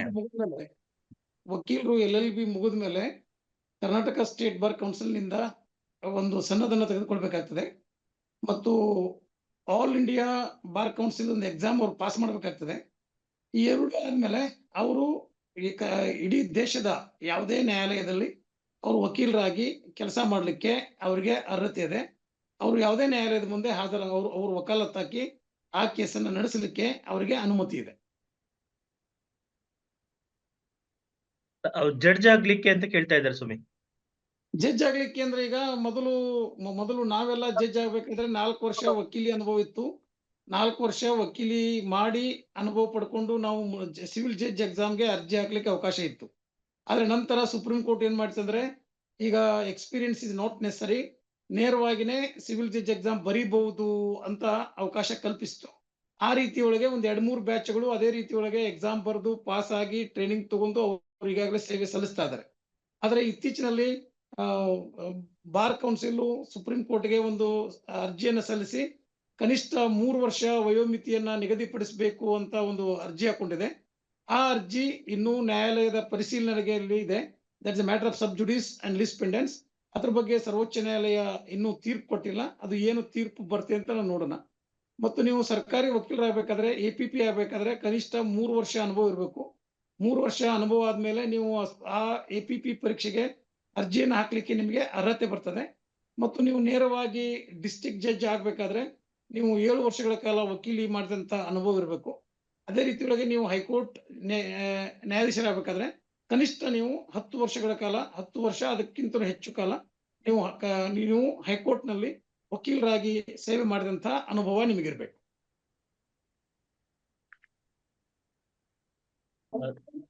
ಸರ್ ಲೋವರ್ ಕೋರ್ಟ್ ಮುನ್ಸಿಫ್ ಅಥವಾ ಕರ್ನಾಟಕ ಅಪೆಲೇಟ್ ಟ್ರಿಬ್ಯುನಲ್ ಅಲ್ಲಿ ಜಡ್ಜ್ ಆಗೋದಕ್ಕೆ ಏನ್ ಎಲಿಜಿಬಿಲಿಟಿ ಇದೆ ಸರ್? ಅದೇ ನಾನು ಮುನ್ಸಿಫ್ ಜಡ್ಜ್ ಆಗ್ಲಿಕ್ಕೆ ಹೇಳಿದೆ. ಮೊದಲು ನಾವೆಲ್ಲ ಆಗ್ಬೇಕಾದ್ರೆ 4 ವರ್ಷ ಇತ್ತು. 4 ವರ್ಷ ಅನುಭವ ಆದ್ಮೇಲೆ ನಾವು ಮುನ್ಸಿಫ್ ಎಕ್ಸಾಮ್ ಬರ್ಲಿಕ್ಕೆ ಅರ್ಹತೆ ಇತ್ತು. ಆಮೇಲೆ ಸರ್ವೋಚ್ಚ ನ್ಯಾಯಾಲಯ ಏನಿರ್ತಂದ್ರೆ ಎಕ್ಸ್ಪೀರಿಯನ್ಸ್ ಅವಶ್ಯಕತೆ ಇಲ್ಲ, ಬ್ರೈಟ್ ಹುಡುಗರು ಬ್ರಿಲಿಯಂಟ್ ಸ್ಟೂಡೆಂಟ್ಸ್ ಎಲ್ಲ ನಾವು ಇನ್ವೈಟ್ ಮಾಡ್ಬೇಕಾದ್ರೆ IAS IPS ಗೆ ಹಂಗೆ ಒಬ್ಬ ಪದವೀಧರ ಅಭ್ಯರ್ಥಿ ಎಕ್ಸಾಮ್ ಅನ್ನ ಬರೆದು ಮೆರಿಟ್ ಮೇಲೆ ಪಾಸ್ ಆಗಿ ಒಬ್ಬ ಜಿಲ್ಲಾಧಿಕಾರಿ SP ಆಗ್ಲಿಕ್ಕೆ ಅವಕಾಶ ಇದೆ. ಅದೇ ರೀತಿಯೊಳಗೆ ಜುಡಿಷಿಯರಿಯೂ ಕೂಡ ಮೆರಿಟ್ ಇರ್ತಕ್ಕಂತ ಯುವ ವಕೀಲರನ್ನ ಸೆಳಿಬೇಕು ಅನ್ನೋ ಕಾರಣಕ್ಕೆ ಎಕ್ಸ್ಪೀರಿಯನ್ಸ್ ಇಸ್ ನಾಟ್ ನೆಸರಿ ಅಂತ ಹೇಳಿ ಆ ನಿಟ್ಟಿನಲ್ಲಿ ಒಂದು 2-3 ಬಾರಿ ಎಕ್ಸಾಮ್ ಅನ್ನ ಮಾಡಿ ಸಿವಿಲ್ ಜಡ್ಜ್ ಅನ್ನ ಪರೀಕ್ಷೆಯನ್ನ ತೆಗೆಸಿಕೊಂಡು ಪಾಸ್ ಮಾಡಿ ಅವರು ಟ್ರೈನಿಂಗ್ ಕೊಟ್ಟು ಈಗ ಅವರು ಕರ್ತವ್ಯ ನಿರ್ವಹಿಸ್ತಾ ಇದ್ದಾರೆ. ಅಂದ್ರೆ ಈ ವರ್ಷದ ಬ್ಯಾಚ್ಗೆ ವಕೀಲ ಸಂಘಗಳು ಸುಪ್ರೀಂ ಕೋರ್ಟ್ಗೆ ಒಂದು ಅರ್ಜಿಯನ್ನು ಸಲ್ಲಿಸಿ ನೀವು ಇದಕ್ಕೆ ನೀವು ಅನುಭವವನ್ನ ಕಡ್ಡಾಯ ಮಾಡಲಿಲ್ಲ ಅಂದ್ರೆ ರಾ ಕ್ಯಾಂಡಿಡೇಟ್ಸ್ ಬರ್ತಾರೆ, ಅವ್ರಿಗೆ ಏನೂ ಅನುಭವ ಇರುವುದಿಲ್ಲ, ಅವ್ರು ಇನ್ನೂ ಕಚ್ಚಾ ಇರ್ತಾರೆ, ಅವರಿಗೆ ಪ್ರಾಕ್ಟಿಕಲ್ ಎಕ್ಸ್ಪೀರಿಯನ್ಸು ಎಕ್ಸ್ಪೋಜರು ಇರುವುದಿಲ್ಲ. ಆದ್ರಿಂದ ಅವರು ನ್ಯಾಯಾಧೀಶರಂತಹ ಒಂದು ಜವಾಬ್ದಾರಿಯುತ ಹುದ್ದೆಯನ್ನ ನಿರ್ವಹಿಸಬೇಕಾದ್ರೆ ಕನಿಷ್ಠ 3 ವರ್ಷ ಆದ್ರೂ ಅವರಿಗೆ ಅನುಭವ ಇರಬೇಕು. ಅದನ್ನ ನೀವು ಕಡ್ಡಾಯ ಮಾಡ್ಬೇಕಂತ ತಿಳ್ಕೊಂಡು ಅವರು ರಿಟ್ ಪಿಟಿಷನ್ ಅನ್ನ ಆನರಬಲ್ ಸುಪ್ರೀಂ ಕೋರ್ಟ್ ದಲ್ಲಿ ಹಾಕಿದ್ದಾರೆ. ಆ ರಿಟ್ ಪಿಟಿಷನ್ ಇನ್ನೂ ವಿಚಾರಣೆಗೆ ಬಾಕಿ ಇದೆ. ಹೀಗಾಗಿನೇ ಈ ವರ್ಷದ ಸಿವಿಲ್ ಜಡ್ಜ್ ಎಕ್ಸಾಮ್ಗಳಿಗೆ ಕೆಪ್ಟ್ ಇನ್ ಅಬೇಯನ್ಸ್ ಅಂತ ಮಾನ್ಯ ಸರ್ವೋಚ್ಚ ನ್ಯಾಯಾಲಯ ಒಂದು ಮಧ್ಯಂತರ ಆದೇಶವನ್ನು ಹೊರಡಿಸಿದೆ.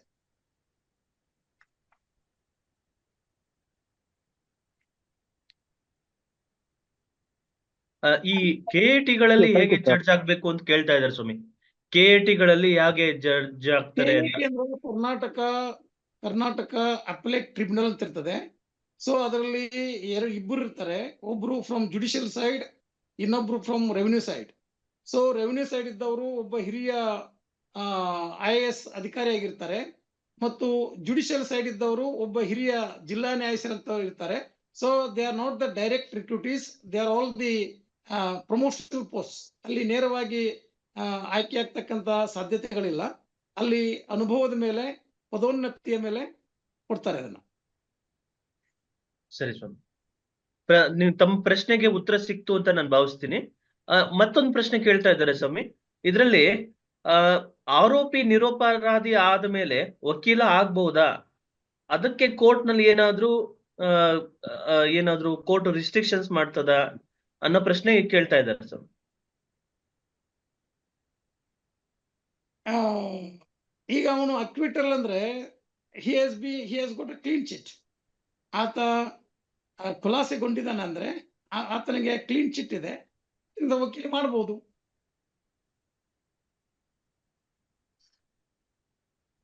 ರಾಧಮಣಿ ಅವರ ಪ್ರಶ್ನೆ ಇದೆಯಾ? ಎಸ್ ಸರ್, ಹೌದು ಸರ್. ನಮಸ್ತೆ ಸರ್. ಸರ್, ಮುಜರಾಯಿತಿಗೆ ಸೇರಿರ್ತಕ್ಕಂತ ದೇವಸ್ಥಾನಗಳದ ಆಸ್ತಿಯನ್ನ ಯಾರಾದ್ರೂ ಖಾಸಗಿಯವ್ರಿಗೆ ಮಾಡ್ಕೊಡಕ್ ಸಾಧ್ಯ ಇದೆಯಾ ಸರ್? ಅಲ್ಲ, ಯಾರು ಮಾಡ್ಬೇಕು ಸರ್? ಸರ್ಕಾರದವರು ಮಾಡ್ಕೊಟ್ಬಿಟ್ಟಿರೋ ಅಂತದ್ದು ಮಾಡ್ಕೊಡಕ್ಕೆ ಬರುತ್ತಾ ಆ ತರ ಅಂತ ಸರ್? ಅಲ್ಲ, ಅದು ಮುಜರಾಯಿ ಅಂದ್ರೆ ಎಂಡೋಮೆಂಟ್ ಆಕ್ಟ್ ಗಳಿಗೆ ಬರ್ತದೆ. ಸೊ ಅದು ಮುಜರಾಯಿ ಇಲ್ಲ ಸೇರಿದ್ದು ಅಂದ್ರೆ ಅದು ಸಾರ್ವಜನಿಕರ ಸ್ವತ್ತು, ಸರ್ಕಾರದ ಸ್ವತ್ತು. ಸೊ ಅದನ್ನ ಖಾಸಗಿಯವರಿಗೆ ಮಾಡ್ಲಿಕ್ಕೆ ಅವಕಾಶ ಇಲ್ಲ. Okay sir, thank you. ಅಂದ್ರೆ ಇವತ್ತು ನಾವು ಒಂದ್ ವೇಳೆ ಕೋರ್ಟ್ಗೆ ಹೋದ್ರೆ AC ಕೋರ್ಟ್ಗೆ ಹೋಗ್ಬೇಕಾ, ಕಾಮನ್ ಕೋರ್ಟ್ಗೆ ಹೋಗ್ಬೇಕಾ ಸರ್? ಈ ಒಂದು ಕೇಸನ್ನ ತಗೊಂಡು ಎಲ್ಲಿಗೆ ಹೋದ್ರೆ ಉತ್ತಮ ಅನ್ಸುತ್ತೆ ಸರ್? ನೀವು ಅದು ಎಂಡೋಮೆಂಟ್ ಆಕ್ಟ್ ಕೆಳಗೆ ಮೊದಲು ACC ಅಂತ ಇತ್ತು, ಅಸಿಸ್ಟೆಂಟ್ ಚಾರ್ಟಿ ಕಮಿಷನರ್ ಅಂತ ಇತ್ತು, CC ಅಂತ ಇತ್ತು, ಚಾರ್ಟಿ ಕಮಿಷನರ್ ಹಿಂಗೆಲ್ಲ ಇತ್ತು. ಸೊ ಈಗ ನೀವು ಇದು ರೆವಿನ್ಯೂ ಇಲಾಖೆಗೆ ಸಂಬಂಧಪಟ್ಟಿರೋದ್ರಿಂದ AC ಮಾಡೋದ್ರೆ ಉತ್ತಮ. ಎಲ್ಲಿಗೆ ಸರ್?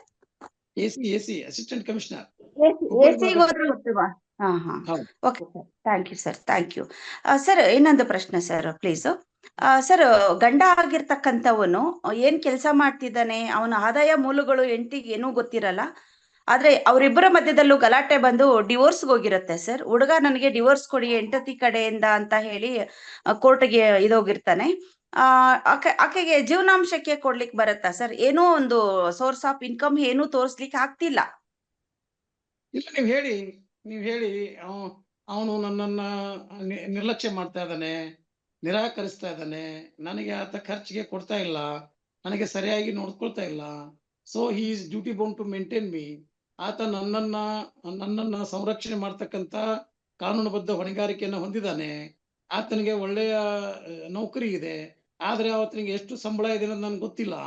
ಮತ್ತೆ ನೀವು ಆತ ಯಾವ ಇಲಾಖೆಯಲ್ಲಿ ಕೆಲಸ ಮಾಡ್ತಾ ಇದ್ದಾನೆ ಅಂತ ನಿಮ್ಗೆ ಗೊತ್ತಿದ್ರೆ ಆ ಇಲಾಖೆಗೆ ನೀವು ಕೋರ್ಟ್ ನಲ್ಲಿ ಒಂದು ಅರ್ಜಿ ಕೊಟ್ಕೊಂಡು ಅದನ್ನ ಕಾಲ್ ಫಾರ್ ಡಾಕ್ಯುಮೆಂಟ್ಸ್ ಅಂತ ಮಾಡಬಹುದು. ಆತನ ಪೇ ಸ್ಲಿಪ್ ಅನ್ನ ನೀವು ಹಾಜರುಪಡಿಸಿ ಅಂತ ನ್ಯಾಯಾಲಯಕ್ಕೆ ಅರ್ಜಿಯನ್ನು ಸಲ್ಲಿಸಬಹುದು. So you can ascertain his source of income and the quantum of income. So ಆದ್ರಿಂದ ಆತ ಯಾವ ಇಲಾಖೆಯಲ್ಲಿ ನೌಕರಿ ಮಾಡ್ತದೆ ಅಂತ ನಿಮ್ಗೆ ಗೊತ್ತಿದೆ. ಸೊ ನೀವು ಕೌಟುಂಬಿಕ ನ್ಯಾಯಾಲಯಕ್ಕೆ ಒಂದು ಅರ್ಜಿಯನ್ನ ಸಲ್ಲಿಸಿ ಆತನ ಪೇ ಸ್ಲಿಪ್ ಅನ್ನ ನ್ಯಾಯಾಲಯ ತರಿಸ್ಕೊಳ್ಬೇಕು ಅಂತ ನೀವು ಅರ್ಜಿ ಸಲ್ಲಿಸಿದ್ರೆ ನ್ಯಾಯಾಲಯ ನಿಮ್ಮ ಅರ್ಜಿಯನ್ನ ಅಲೌ ಮಾಡಿ ಆತನ ಪೇ ಸ್ಲಿಪ್ ಅನ್ನ ಸಂಬಂಧಪಟ್ಟ ಇಲಾಖೆಯಿಂದ ತರಿಸಲಿಕ್ಕೆ ಆದೇಶ ಮಾಡ್ತದೆ. ಸೊ ಆತನ ಪೇ ಸ್ಲಿಪ್ ಬಂದ್ರೆ ಆತನಿಗೆ ಸಂಬಳ ಎಷ್ಟಿದೆ ಅಂತ ನ್ಯಾಯಾಲಯಕ್ಕೆ ಗೊತ್ತಾಗ್ತದೆ, ನಿಮಗೂ ಗೊತ್ತಾಗ್ತದೆ. ಸೊ ಅದಾದ್ಮೇಲೆ ನೀವು ಆತನ ಸುಮಾರು 1/3 ಸಂಬಳದ ಭಾಗವನ್ನು ಪಡ್ಲಿಕ್ಕೆ ಹೆಂಡತಿಗೆ ಅಧಿಕಾರ ಸಿಗ್ತದೆ.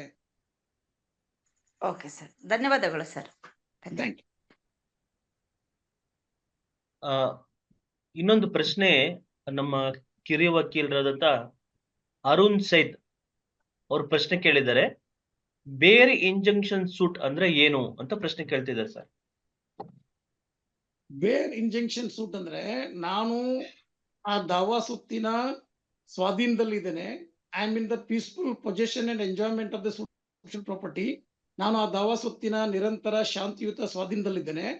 ಪ್ರತಿವಾದಿಗೆ ಆ ದಾವಾ ಸುತ್ತಿನ ಮೇಲೆ ಯಾವುದೇ ಹಕ್ಕು ಅಧಿಕಾರ ಏನೂ ಇಲ್ಲ. ಆದ್ರೂ ಕೂಡ ಆತ ಹಸ್ತಕ್ಷೇಪವನ್ನ ಮಾಡ್ತಾ ಇದ್ದಾನೆ. ಆದ್ರಿಂದ ಅವನು ನನ್ಗೆ ನನ್ನ ಸ್ವಾಧೀನತೆಗೆ ಆತ ಭಂಗ ತರದಂಗೆ ಆತನ ವಿರುದ್ಧ ಖಾಯಂ ಪ್ರತಿಬಂಧಕಾಜ್ಞೆ ಪರ್ಮನೆಂಟ್ ಇಂಜಂಕ್ಷನ್ ಕೊಡಬೇಕು ಅಂತ ತಾವು ಸಂಬಂಧಪಟ್ಟ ಜುರಿಸ್ಡಿಕ್ಷನಲ್ ನ್ಯಾಯಾಲಯದಲ್ಲಿ ದಾವೆಯನ್ನ ಹಾಕಬಹುದು. ಅದ್ರ ಜೊತೆಗೆ ಒಂದು ಮಧ್ಯಂತರ ಅರ್ಜಿಯನ್ನು ಹಾಕಿ ad interim temporary injunction, so ತಾತ್ಕಾಲಿಕ ಪ್ರತಿಬಂಧಕಾಜ್ಞೆಯನ್ನು ಕೂಡ ತಾವು ಪಡೆದುಕೊಳ್ಳಿಕ್ಕೆ ಅವಕಾಶ ಇದೆ.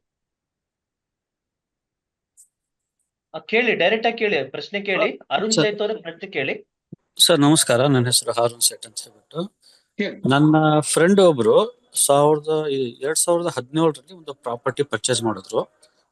ಯಾರಿಂದ ಪರ್ಚೇಸ್ ಮಾಡಿದ್ರಲ್ಲ ಅವರಿಗೆ 2 ವರ್ಷಕ್ಕೆ ಲೀಸಿಗೆ ಕೊಟ್ರು. ಲೀಸ್ ಪೀರಿಯಡ್ ಆದ್ಮೇಲೆ ಅವರು ಮನೆ ಖಾಲಿ ಮಾಡಿಲ್ಲ. ಅವರು ಕೇಸ್ ಹಾಕ್ಬಿಟ್ರು, ಏನಂತ ನಮ್ಮ ಕನ್ಸಿಡರೇಷನ್ ಅಮೌಂಟ್ ಏನಿದೆಯಲ್ಲ ಪ್ರಾಪರ್ಟಿ ಪರ್ಚೇಸ್ ಮಾಡಿದ್ದು ಅವರು ಪೂರ್ತಿ ಕೊಟ್ಟಿಲ್ಲ ಅಂತ ಹೇಳ್ಬಿಟ್ಟು ಕೇಸ್ ಹಾಕ್ಬಿಟ್ರು. ಆದ್ರೆ ನನ್ನ ಫ್ರೆಂಡ್ ದುಡ್ಡು ಕೊಟ್ಟಿರೋದು ಚೆಕ್ ಮುಖಾಂತರ, ಅದು SR ವ್ಯಾಲ್ಯೂ, ಗೌರ್ಮೆಂಟ್ ವ್ಯಾಲ್ಯೂ ಏನಿರುತ್ತೆ ಅದು ಚೆಕ್ ಮುಖಾಂತರ ಕೊಟ್ಟಿರ್ತಾರೆ. ಆ ಚೆಕ್ ಇಂದ ಡೀಟೇಲ್ಸ್ ಎಲ್ಲ ನಾವು ಕೇಸಿಗೆ ಹಾಕಿದೀವಿ. ಇವತ್ತಿಗೆ ಅವರು ಕೇಸ್ ಹಾಕ್ಬಿಟ್ಟು 3 ವರ್ಷ ಆಯ್ತು.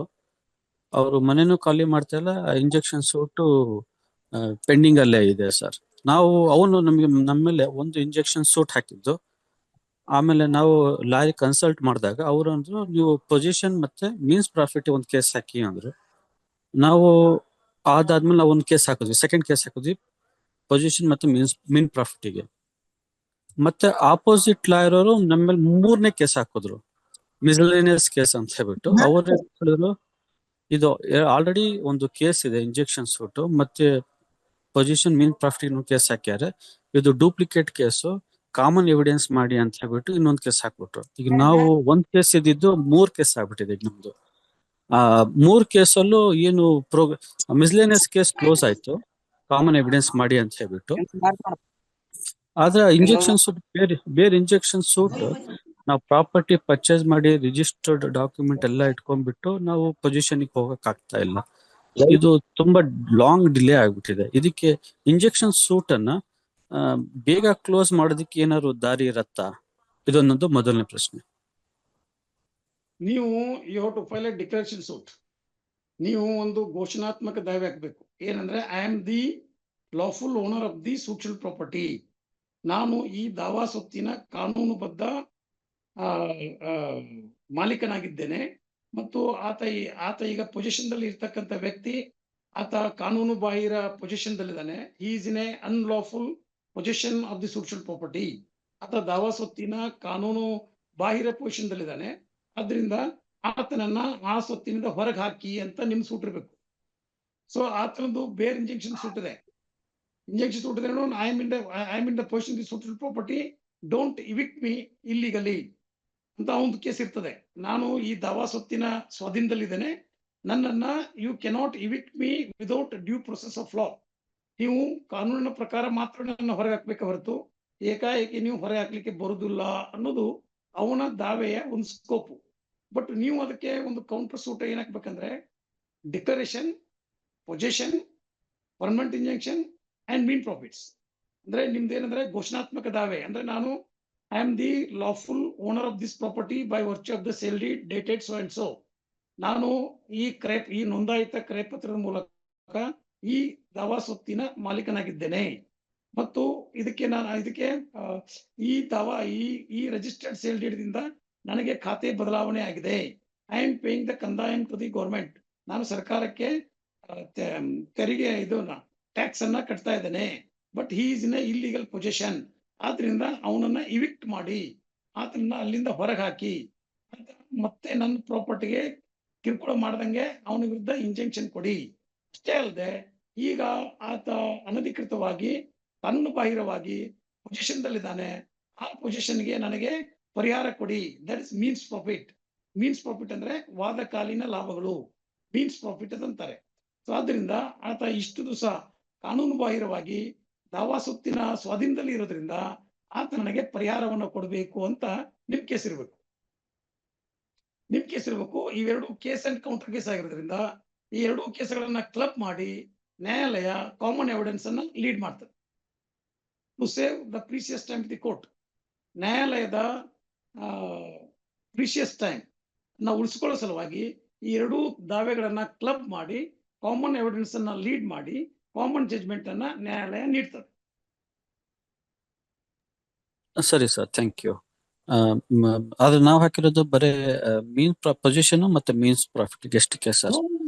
ಪೊಸಿಷನ್ ಡಿಕ್ಲರೇಟರಿ ಮತ್ತೆ ಪರ್ಮನೆಂಟ್ ಇಂಜೆಕ್ಷನ್ ಗೆ ನಾವು ಇನ್ಕ್ಲೂಡ್ ಮಾಡಿಲ್ಲ ನಮ್ ಸೂಟ್ ಅಲ್ಲಿ. ಅಲ್ಲಲ್ಲ, ನಿಮ್ಮ ದಾವೆ ಏನ್ ಅನ್ಬೇಕಂದ್ರೆ ನಿಮ್ದೇನ್ ದಾವೆ ಫ್ಯಾಕ್ಟ್ಸ್ ನಿಮ್ದು, ನಾನು ಆ ದಾವಾ ಸೊತ್ತನ್ನ ಕೊಂಡುಕೊಂಡಿದ್ದೇನೆ ಅಂದ್ರೆ ಆ ದಾವಾ ಸೊತ್ತಿನ ಮಾಲೀಕ ನಾನು.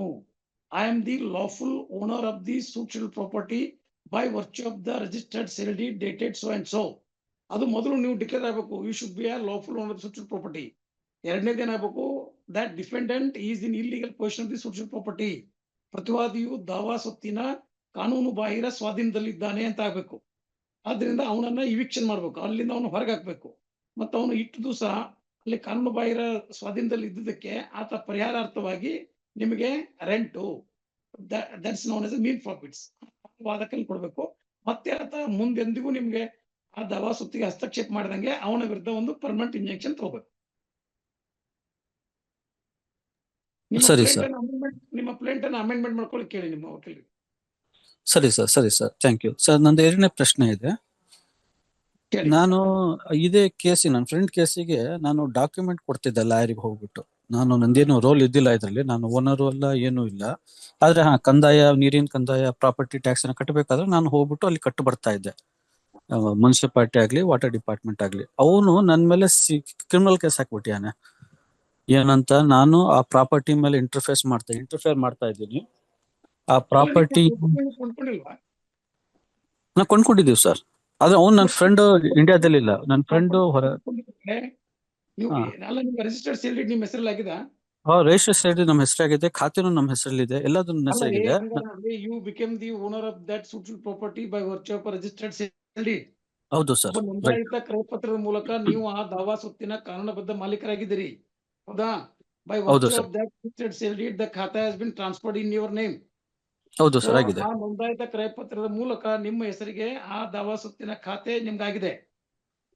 ನಿಮಗೆ ಪೊಸಿಷನ್ ಇಲ್ಲ, so the defendant is in illegal possession of the suit schedule property. ಪ್ರತಿವಾದಿಯು ದಾವಾ ಸೊತ್ತಿನ ಅಕ್ರಮ ಸ್ವಾಧೀನದಲ್ಲಿದ್ದಾನೆ. ಸೊ ಆದ್ರಿಂದ ನೀವು ಅವನನ್ನು ಹೊರಗೆ ಹಾಕ್ಬೇಕು. ಮತ್ತು ಆತ ಇಷ್ಟು ದಿವಸ ಪ್ರಾಪರ್ಟಿ ಎಂಜಾಯ್ ಮಾಡಿದಕ್ಕೆ ನಿಮಗೆ ಮೀನ್ಸ್ ಪ್ರಾಫಿಟ್ ಪರಿಹಾರವನ್ನ ಆತ ನಿಮಗೆ ಕೊಡಬೇಕು. ಇದು ನಿಮ್ ಕೇಸ್ ಇರಬೇಕು. ಅದಕ್ಕೆ ನೀವು ನಿಮ್ಮ ವಕೀಲರ ಗಮನಕ್ಕೆ ತಂದು ಅದಕ್ಕೆ ನೆಸೆಸರಿ ಅಮೆಂಡ್ಮೆಂಟ್ ಮಾಡಿ ಆರ್ಡರ್ 6 ರೂಲ್ 17 ಕೆಳಗೆ ಒಂದು application hockey. Order 6 rule 17 of CPC ಕೆಳಗೆ ಒಂದು ಅಮೆಂಡ್ಮೆಂಟ್ ಅಪ್ಲಿಕೇಶನ್ ಹಾಕಿ, ನಾನು ಹೇಳಿದ ಎಲ್ಲಾ ಅಂಶಗಳನ್ನ ಅಮೆಂಡ್ ಅಪ್ಲಿಕೇಶನ್ ಬರೀರಿ. That plaint should be amended. ಮತ್ತು ಅಮೆಂಡ್ಮೆಂಟ್ ಮಾಡಿ ಅಮೆಂಡೆಡ್ ಕಾಪಿಯನ್ನ ಕೋರ್ಟ್ಗೆ ಕೊಡಿ. Right sir. ಸರ್, ಈಗ ನಂದು ಎರಡನೇ ಪ್ರಶ್ನೆ ಇದ್ರ ಮೇಲೆ, ಇದೇ ಟಾಪಿಕ್ ಮೇಲೆ. ನನ್ನ ಫ್ರೆಂಡ್ ಓನರ್ ಇದು ಪ್ರಾಪರ್ಟಿದು, ನಾನು ಅವ್ನ ಫ್ರೆಂಡ್ ಅಷ್ಟೇ. ಅವನು ಇಂಡಿಯಾದಲ್ಲಿ ಇಲ್ಲ, ಇಂಡಿಯಾದ ಹೊರಗಡೆ ಇದ್ದಾನೆ. ನನ್ನ ರೋಲ್ ಏನು ಅಂದ್ರೆ, ವರ್ಷಕ್ಕೊಂದ್ಸಲಿ ಟ್ಯಾಕ್ಸ್ ಕಟ್ಟಿದ್ದೀನಿ, ನೀರಿಂದು ದುಡ್ಡು ಕಟ್ಟಿದ್ದೀನಿ ಹೋಗ್ಬಿಟ್ಟು ಅಲ್ಲಿ ಇದ್ರಲ್ಲಿ ಆಫೀಸಲ್ಲಿ.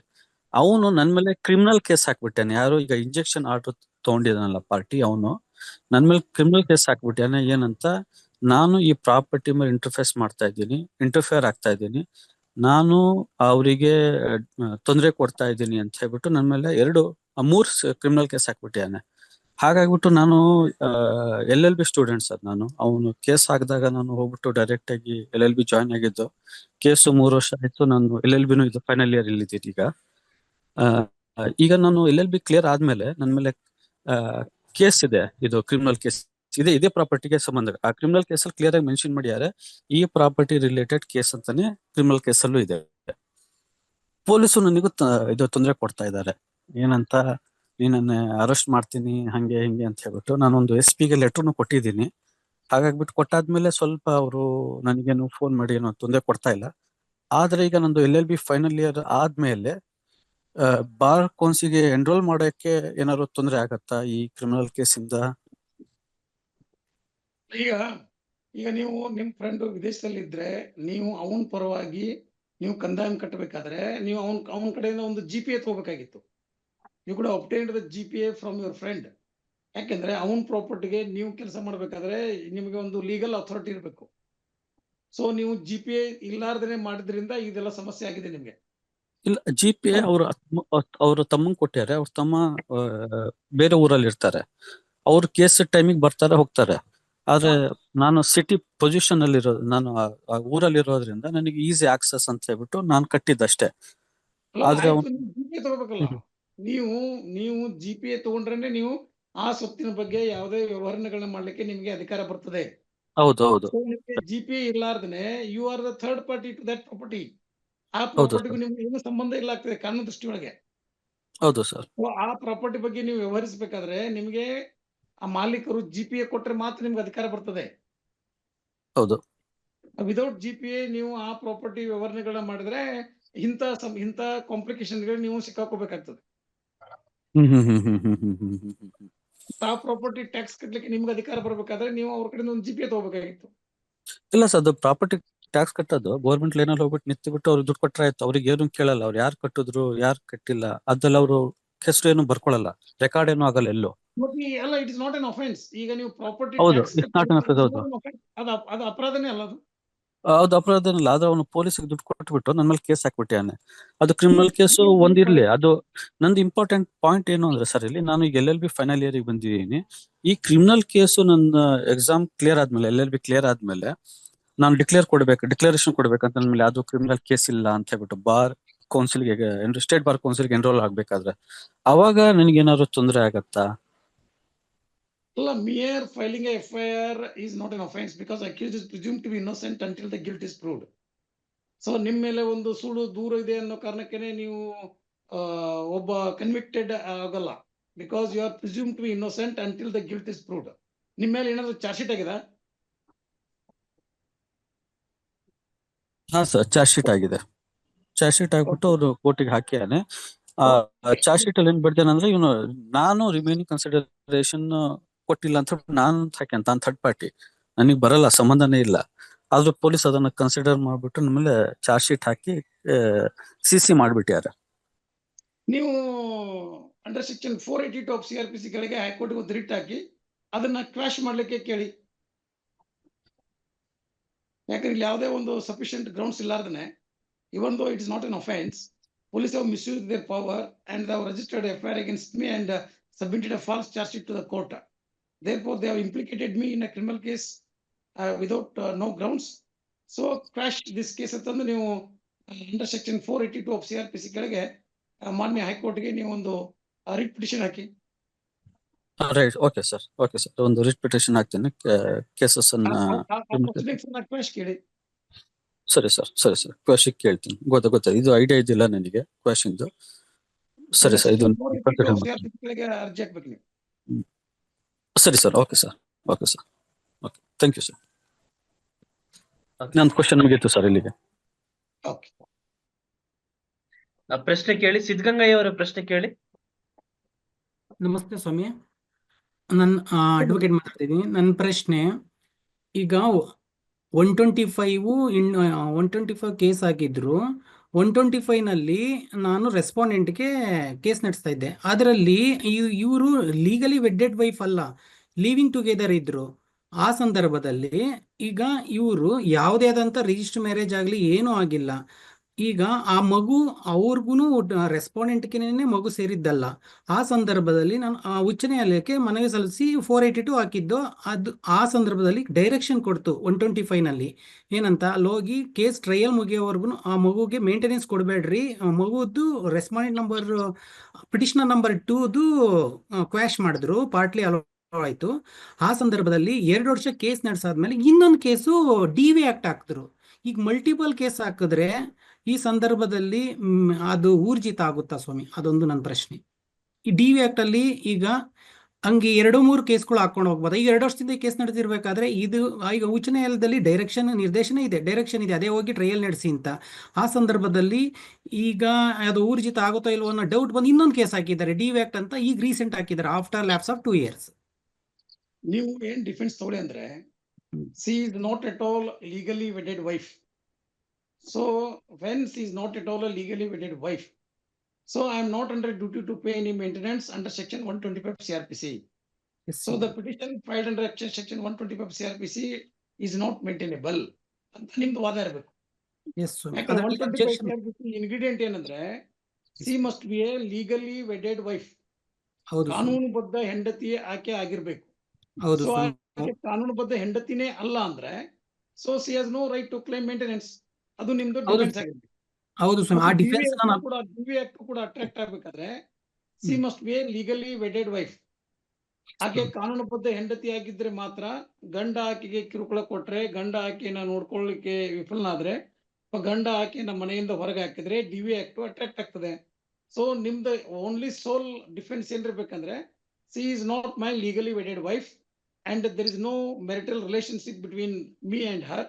Therefore, I am not under a legal duty to maintain her. Therefore, kindly dismiss her petition as devoid of merits ಅಂತ ನಿಮ್ದು ವಾದ ಇರ್ಬೇಕು. ಖಂಡಿತ ಸ್ವಾಮಿ. ತುಂಬಾ ಧನ್ಯವಾದಗಳು ಸ್ವಾಮಿ.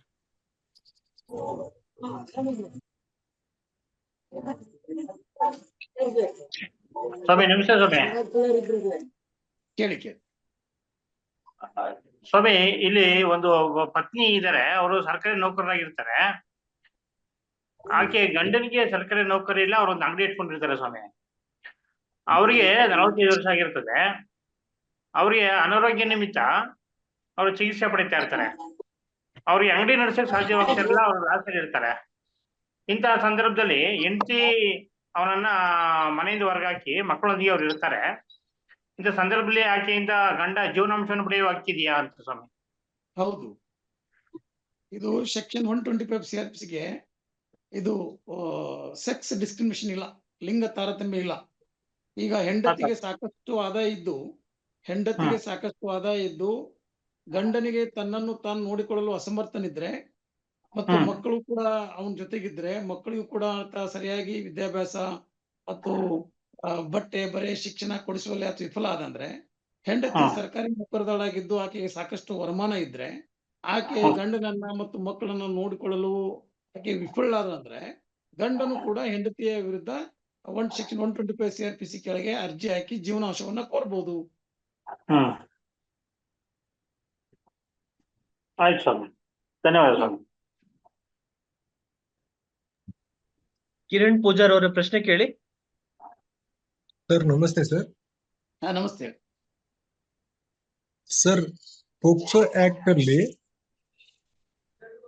ಆರೋಪಿಗಳನ್ನಾಗಿ ಮಾಡಿದಂತ ಸಮಯದಲ್ಲಿ ಒಂದು ಅಕ್ವಿಟಲ್ ಆದಂತ ಸಂದರ್ಭದಲ್ಲಿ ಆರೋಪಿಗಳನ್ನ ಯಾವುದೇ ರೀತಿಯಲ್ಲಿ ಪರಿಹಾರವಾಗಲಿ, ಯಾವುದೇ ರೀತಿಯಲ್ಲಿ ಸೌಲಭ್ಯವಾಗಲಿ ನ್ಯಾಯಾಲಯಗಳು ಅಷ್ಟೊಂದು ಇದನ್ನ ಕ್ಯೂರ್ ಆಗಿ ಆರೋಪಿಗಳನ್ನ ಮಾಡಲ್ಲಲ್ಲ ಸರ್. ಒಂದು ಏಜ್ ಅನ್ನ ಕನ್ಸಿಡರ್ ಮಾಡಿ ಆಗ್ಲಿ ಅಥವಾ ಅವರ ಜೀವನದ ಪರಿಹಾರ ಆಗ್ಲಿ, ಯಂಗ್ ವಯಸ್ಸಲ್ಲಿ ಪೋಕ್ಸೋ ಆಕ್ಟ್ ಕೇಸನ್ನ ಫಾಲ್ಸ್ ಕೇಸನ್ನ ಹಾಕ್ಬಿಡ್ತಾರೆ. ಸೊ ಅಕ್ವಿಟಲ್ ಆದಂತ ಸಂದರ್ಭದಲ್ಲಿ ಆರೋಪಿಗಳು ಏನ್ ಮಾಡ್ಬೇಕು ಸರ್? ಕೋರ್ಟ್ನೇ ಹೋರಾಡ್ಬೇಕಾ ಏನ್ ಅಥವಾ ಅವರಿಗೆ ಪರಿಹಾರನ ಯಾವುದೇ ರೀತಿಯಲ್ಲಿ ಪಡ್ಕೊಳ್ಬಹುದಾ ಸರ್? ಈಗ ಆತನನ್ನ ನ್ಯಾಯಾಲಯ ಅಕ್ವಿಟಲ್ ಮಾಡಿದ್ದು ಆತ ಇನ್ನೋಸೆಂಟ್ ಆತ ಇನ್ನೋಸೆಂಟು, ಆತ ಅಪರಾಧ ಮಾಡಿಲ್ಲ ಅನ್ನೋ ಕಾರಣಕ್ಕೆ ಅಕ್ವಿಟ್ ಮಾಡಿಲ್ಲ. ಅಕ್ವಿಟ್ ಎದಕ್ಕೆ ಮಾಡಿದಾರೆ ಅಂದ್ರೆ there is no sufficient grounds to convict him. There are some contradictions, there are some omissions and the prosecution has miserably failed to prove the guilt of the accused beyond a reasonable doubt. ಆದ್ರಿಂದ benefit of doubt ಆಧಾರದ ಮೇಲೆ ಆತನಿಗೆ acquittal ಮಾಡದೇ ಹೊರತು ಆತ innocent, ಆತ ಯಾವುದೇ ಅಪರಾಧವನ್ನ ಮಾಡಿಲ್ಲ, ಆತನ ಸುಳ್ಳು ಕೇಸಲ್ಲಿ ಶಿಕ್ಷಿಸಲಾಗಿದೆ ಅಂತ ಮಾಡಿಲ್ಲ. ಸೊ ಆತನ ಅಕ್ವಿಟ್ ಮಾಡಿದ್ದು only with a benefit of doubt ಕೊಟ್ಟು ಮಾಡಿದೆ ಹೊರತು ಆತ ಇನ್ನೋಸೆಂಟ್ ಅಂತ ಮಾಡಿಲ್ಲ.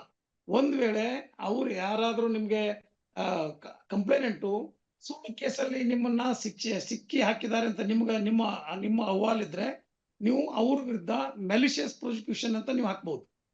ಮೆಲಿಷಿಯಸ್ ಪ್ರಾಸಿಕ್ಯೂಷನ್ ಅಂದ್ರೆ ಮಾತ್ಸರ್ಯಪೂರಿತ ಅಭಿಯೋಜನೆ ಅಂತ. ನನಗೆ ಸುಳ್ಳು ಕೇಸ್ ಹಾಕಿ ನನ್ನ ಭವಿಷ್ಯವನ್ನು ಹಾಳು ಮಾಡೋ ಸಲುವಾಗಿ ನನ್ನನ್ನು ಒಂದು ಕೊಟ್ಟಿ ಕೇಸಿನಲ್ಲಿ ಸಿಲುಕಿಸಿ ಜೈಲಿಗೆ ಹೋಗಂಗ್ ಮಾಡಿ, ನ್ಯಾಯಾಲಯಕ್ಕೆ ಅಲೆದಾಡೋಂಗ್ ಮಾಡಿ, ನನ್ನ ಇಂಪಾರ್ಟೆಂಟ್ ಸಮಯವನ್ನ ಹಾಳು ಮಾಡಿದ್ದಾರೆ ಅಂತ ನೀವು ಅವರ ವಿರುದ್ಧ ಒಂದು ಮೆಲಿಷಿಯಸ್ ಪ್ರಾಸಿಕ್ಯೂಷನ್ ಹಾಕಬಹುದೇ ಹೊರತು ನಿಮಗೆ ಈ ಕ್ರಿಮಿನಲ್ ಕೇಸಲ್ಲಿ ನಿಮಗೆ ಪರಿಹಾರ ಸಿಗುದಿಲ್ಲ. But victim will get the compensation. POCSO ಕೇಸಲ್ಲಿ ವಿಕ್ಟಿಮ್ಗೆ ಪರಿಹಾರ ಕೊಡ್ಲಿಕ್ಕೆ ಅವಕಾಶ ಇದೆ. ಸರ್, ಈಗ ಎಲ್ಲಾ ರೀತಿಯಲ್ಲಿ ಏಜ್ ಅನ್ನ ಕಳ್ಕೊಂಡಿರ್ತಾರೆ. ಸೊ ಮಲೇಷಿಯನ್ ಪ್ರಾಸಿಕ್ಯೂಷನ್ ಆ ಕಾನೂನು ಅಡಿಯಲ್ಲಿ, ಆ ಪ್ರಾಸಿಕ್ಯೂಷನ್ ಅಡಿಯಲ್ಲಿ ಕೇಸ್ ನಡೆಸ್ಬೇಕಂದ್ರೆ ಈಗ ಎಲ್ಲಾ ನೊಂದಿರ್ತಾರೆ. ಸೊ ಅವರಿಗೆ ಯಾವ ರೀತಿ ಮುಂದೆ ಹೋಗಕ್ಕೆ ಫೈನಾನ್ಸಿಯಲ್ ಪ್ರಾಬ್ಲಮ್ ತುಂಬಾ ಇರುತ್ತಲ್ಲ, ಯಾವ ರೀತಿ ಹೋಗ್ಬೇಕನ್ನೋದೇ ಗೊತ್ತಾಗಲ್ಲ. ಹಂಗಿದ್ರೆ ಒಂದು ಲೀಗಲ್ ಸರ್ವಿಸಸ್ ಅಥಾರಿಟಿ ಆಕ್ಟ್ ಅಂತ ಒಂದು ಪಾಸ್ ಆಗಿದೆ 1987ದಲ್ಲಿ. ಸೊ ಈ ಲೀಗಲ್ ಸರ್ವಿಸ್ ಅಥಾರಿಟಿ ತಾಲೂಕಾ ಕೋರ್ಟ್ಗಳಲ್ಲಿ, ಜಿಲ್ಲಾ ನ್ಯಾಯಾಲಯದಲ್ಲಿ, ಈವನ್ ಹೈಕೋರ್ಟ್ ಅಲ್ಲಿ, ಈವನ್ ಸುಪ್ರೀಂ ಕೋರ್ಟ್ ಅಲ್ಲೂ ಕೂಡ ಅದು ಉಚಿತ ಕಾನೂನು ಸಲಹೆ, ಕಾನೂನು ನೆರವು, ಕಾನೂನು ಅರಿವು ಎಲ್ಲ ಮಾಡ್ತದೆ. ಸೊ ನೀವು ಸಂಬಂಧಪಟ್ಟಂತ ಜಿಲ್ಲಾ ಕಾನೂನು ಸೇವಾ ಪ್ರಾಧಿಕಾರಕ್ಕೆ ಹೋಗಿ ನೀವು ಮನವಿಯನ್ನ ಸಲ್ಲಿಸಿ ನನಗೆ ಉಚಿತ ವಕೀಲರ ಸೇವೆಯನ್ನ ಕೊಡಿ ಅಂತ ನಿಮ್ದು ಮನವಿ ಆಗಿದ್ರೆ ನಿಮಗೆ ದಕ್ಷ, ನುರಿತ, ಅನುಭವಿ ವಕೀಲರ ಸೇವೆಯನ್ನ ಸರ್ಕಾರದ ಖರ್ಚಿನಲ್ಲಿ ನಿಮಗೆ ಉಚಿತವಾಗಿ ಕೊಡ್ತದೆ. ತಾವು ಆ ಸೌಲಭ್ಯವನ್ನು ಪಡ್ಕೊಳ್ಬಹುದು.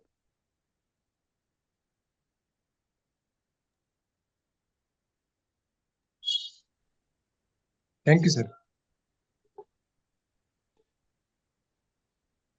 ಪ್ರಶ್ನೆ ಕೇಳಿ.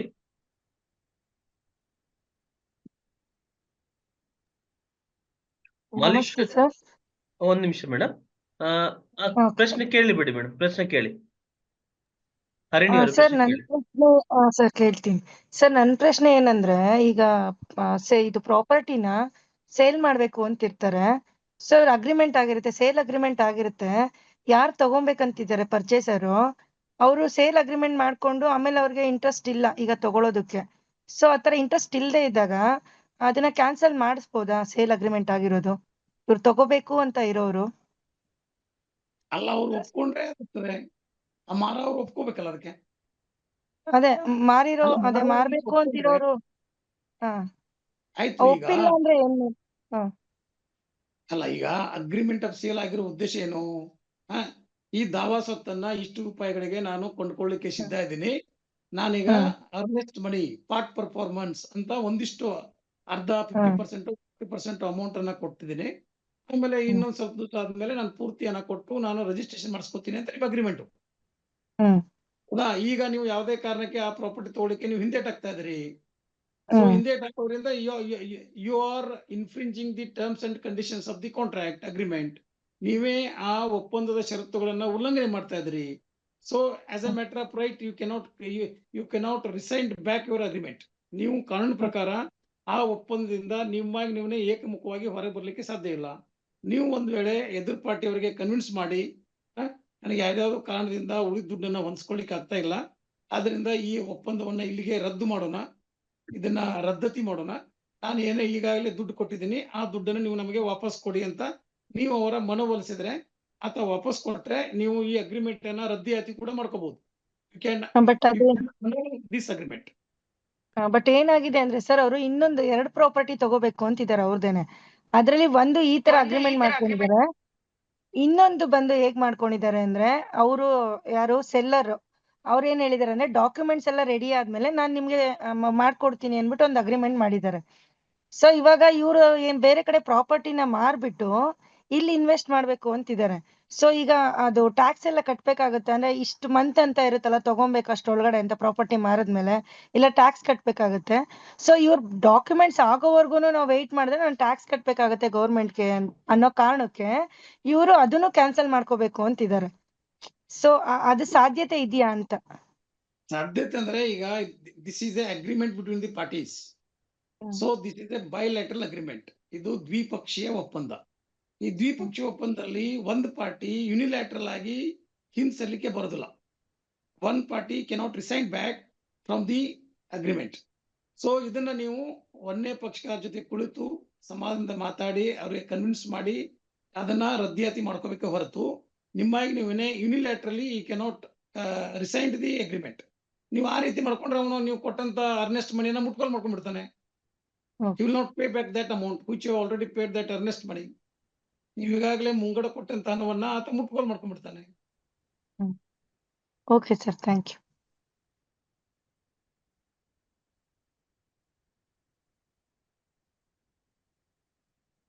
ಎಲ್ಲೂ ನಾಯ್ಕ ಅವರ ಪ್ರಶ್ನೆ ಕೇಳಿ.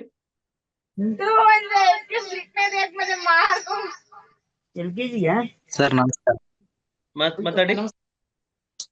ಹಲೋ ಮಾತಾಡಿ ಸರ್, ಮಾತಾಡಿ.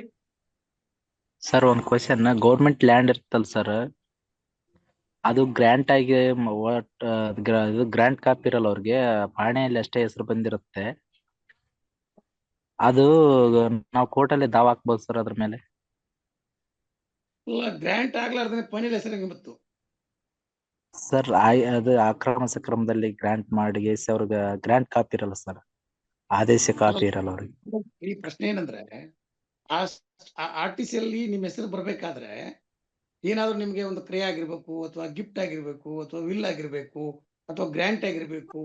ಸೊ ಯಾವ್ದಾರೆ ಒಂದು ಪ್ರಕಾರ ನಿಮ್ಗೆ ಅದು ಆ ಆಸ್ತಿ ಬಂದಾಗ ತಾನೇ ನಿಮ್ಗೆ RTC ಆಗುದು. RTC ಯಾವ ಆಧಾರದ ಮೇಲೆ ಆಯ್ತು? ಸರ್, ಅಕ್ರಮ ಸಕ್ರಮದಲ್ಲಿ ಅರ್ಜಿ ಅಪ್ಲಿಕೇಶನ್ ಹಾಕಿರ್ತಾರೆ, ಅವ್ರ ಆಟೋಮೆಟಿಕ್ಲಿ ಶಾಸಕರ ಆಯ್ಕೆ ಆಗಿ ಮಾಡಿರ್ತಾರಲ್ಲ ಸರ್ ಪಾಣಿಗಳನ್ನು.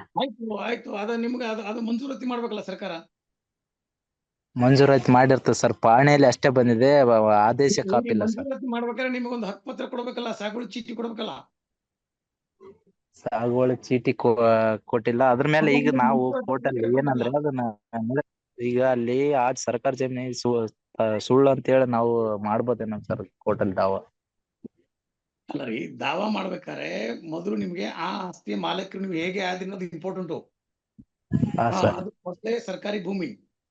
ಸೊ ಸರ್ಕಾರಿ ಭೂಮಿಯಲ್ಲಿ ನೀವು ಅಕ್ರಮವಾಗಿ ಸಾಗುವಳಿ ಮಾಡ್ತಾ ಇದ್ರಿ. ಸೊ ನೀವು ಅಕ್ರಮ ಸಕ್ರಮ ಮಾಡಿ ಅಂತ ಸರ್ಕಾರಕ್ಕೆ ಅರ್ಜಿ ಕೊಟ್ಟಿದ್ರಿ.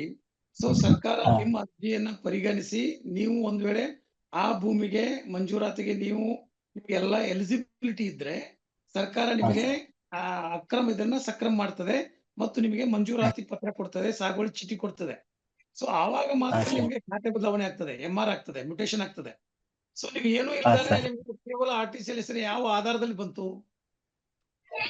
ಅದೇ ಸರ್, ಆಗಿದೆ. ಅದಕ್ಕೆ ಏನ್ ರದ್ದು ಮಾಡಕ್ ಅವಕಾಶ ಇದೆ ನೀವು ಏನೋ ಅಕ್ರಮವಾಗಿ ನೀವು ವಿಲೇಜ್ ಅಕೌಂಟೆಂಟ್ ಏನೋ ಗೋಲ್ಮಾಲ್ ಮಾಡಿದಿರಿ ಅಂತ ಅರ್ಥ ಅದು. ಅಲ್ಲ, RTC ಅಲ್ಲಿ ಹೆಸರು ಬರ್ಬೇಕಾದ್ರೆ ನಿಮ್ಗೆ ಒಂದು ಏನಾದ್ರು ಒಂದು ಮದರ್ ಡೀಡ್ ಅಂತ ಬೇಕಲ್ಲ, ಮಂಜೂರಾತಿ ಆದೇಶ ಬೇಕಲ್ಲ, ಒಂದು ಆದೇಶ ಬೇಕಲ್ಲ. That is known as a mother deed. ಆ ಮದರ್ ಡೀಡ್ ಇಲ್ಲಾರ್ದನೆ mere entry in the RTC will not give you title. RTC ಅಲ್ಲಿ ಕೇವಲ ಹೆಸರು ಬಂದಿರೋದಕ್ಕೆ ನೀವು ಮಾಲೀಕರಾಗಲಿಕ್ಕೆ ಸಾಧ್ಯ ಇಲ್ಲ. ಯಾಕಂದ್ರೆ there must be one mother deed. ಅದಕ್ಕೆ ಒಂದು ಮೂಲ ಒಂದು ಮಂಜೂರಾತಿ ಪತ್ರನೋ, ಮಂಜೂರಾತಿ ಆದೇಶನೋ, ಸಾಗುವಳಿ ಚೀಟಿನೋ, ಅಥವಾ ಅಕ್ರಮದಿಂದ ಸಕ್ರಮ ಮಾಡಿದಂತ ಒಂದು ಆದೇಶನೋ, ಏನಾದ್ರೂ ಒಂದು ಮೂಲ ದಾಖಲೆ ಬೇಕಲ್ಲ. ಅದಕ್ಕೆ ಕೇಳ ಅಲ್ಲ, ಮೂಲ ದಾಖಲೆನೇ ಇಲ್ಲ ಅರ್ಧಂತೆ ಮಿಯರ್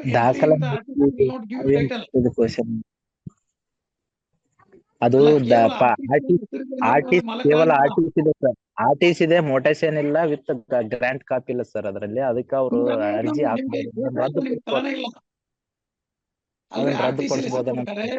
ಫಸ್ಟ್ ಮದರ್ ಡೀಡ್ ಇರ್ಬೇಕು. ಆ ಮದರ್ ಡೀಡ್ ಅನ್ನ ಆಧರಿಸಿ ನಿಮ್ಮ ಹೆಸರಿಗೆ ಮ್ಯೂಟೇಶನ್ MR ಆಗಿರ್ಬೇಕು, ಹಕ್ಕು ಬದಲಾವಣೆ ಆಗಿರ್ಬೇಕು. ಆಮೇಲೆ ನಿಮ್ಗೆ RTC ಹೆಸರು ಬರ್ಬೇಕು. ನೀವೇನೋ ವಿಲೇಜ್ ಅಕೌಂಟ್ ಏನೋ ಶಾಮೀಲಾಗಿ ನೀವು ಮಾಡಿದ್ರೆ nothing but illegal entry.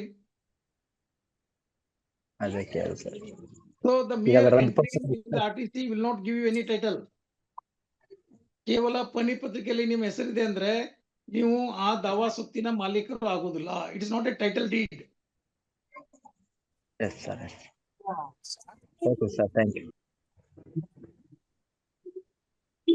Chinnappa Reddy ಅವರ ಪ್ರಶ್ನೆ ಇದೆಯಾ? ಇದೆ ಸರ್, ಇದೆ ಸರ್. ಪ್ರಶ್ನೆ ಕೇಳಿ. ಇದಕ್ ಸಂಬಂಧಪಟ್ಟಂಗೆ ಸರ್, ಈಗ ನಮಗ ಇದೆ ಗವರ್ಮೆಂಟ್ ಲ್ಯಾಂಡ್ ಗ್ರಾಂಟ್ ಇದ್ರಲ್ಲಿ ಅಕ್ರಮ ಸಕ್ರಮದಲ್ಲಿ ಲ್ಯಾಂಡ್ ಆಗಿದೆ ಸರ್. ಇದು ಸಾಗುವಳಿ ಚೀಟಿನ ಕೊಟ್ಟಿದ್ರು, 1-2 ವರ್ಷ ಪಾಣಿನೂ ಬಂತು. ಈಗ ಪಾಣಿಯಲ್ಲಿ ಹೆಸರು ತೆಗೆದಾಕಿದ್ದಾರೆ ಸರ್. ಅದಕ್ಕೆ ಏನ್ ಮಾಡ್ಬೇಕು ಸರ್? ಅದನ್ನ ಚಾಲೆಂಜ್ ಮಾಡಿ. ನೀವು ಎಲ್ಲಿಗೆ ಹೋಗ್ಬೇಕು ಸರ್? ಅದಕ್ಕೆ ಅದನ್ನ AC ಕೋರ್ಟ್ ಅಲ್ಲಿ ಚಾಲೆಂಜ್ ಮಾಡಿ. ನನಗೆ ಗ್ರಾಂಟ್ ಆಗಿತ್ತು, ನನಗೆ RTC ಬಂದಿತ್ತು. ನಂತರ ಇದನ್ನ 2-3 ವರ್ಷ ಆದ್ಮೇಲೆ ಹೇಳ್ದೆ ಕೇಳ್ದೆ, ನನಗೇನೋ ನೋಟಿಸ್ ಕೊಡ್ಲಾರ್ದೇನೆ ಇದನ್ನ ನನ್ನ ಬೆನ್ನ ಹಿಂದೆ ಮಾಡಿದ್ದಾರೆ. ಸೊ ದೇರ್ಫೋರ್ ಮೊದಲು ಯಾವ ರೀತಿ ಇತ್ತು ಆ ರೀತಿ ರಿಸ್ಟೋರ್ ಮಾಡಿ ಅಂತ ನೀವು ಎಸಿಗೆ ಒಂದು ಅರ್ಜಿ ಕೊಡಿ. Okay sir, thank you sir. Thank you sir, thank you sir. ಪ್ರಶ್ನೆಗಳಿದ್ರೆ ದಯವಿಟ್ಟು ಅನ್ಮ್ಯೂಟ್ ಅನ್ನ ಮಾಡ್ಕೊಂಡು ಪ್ರಶ್ನೆಗಳನ್ನ ಕೇಳಿ.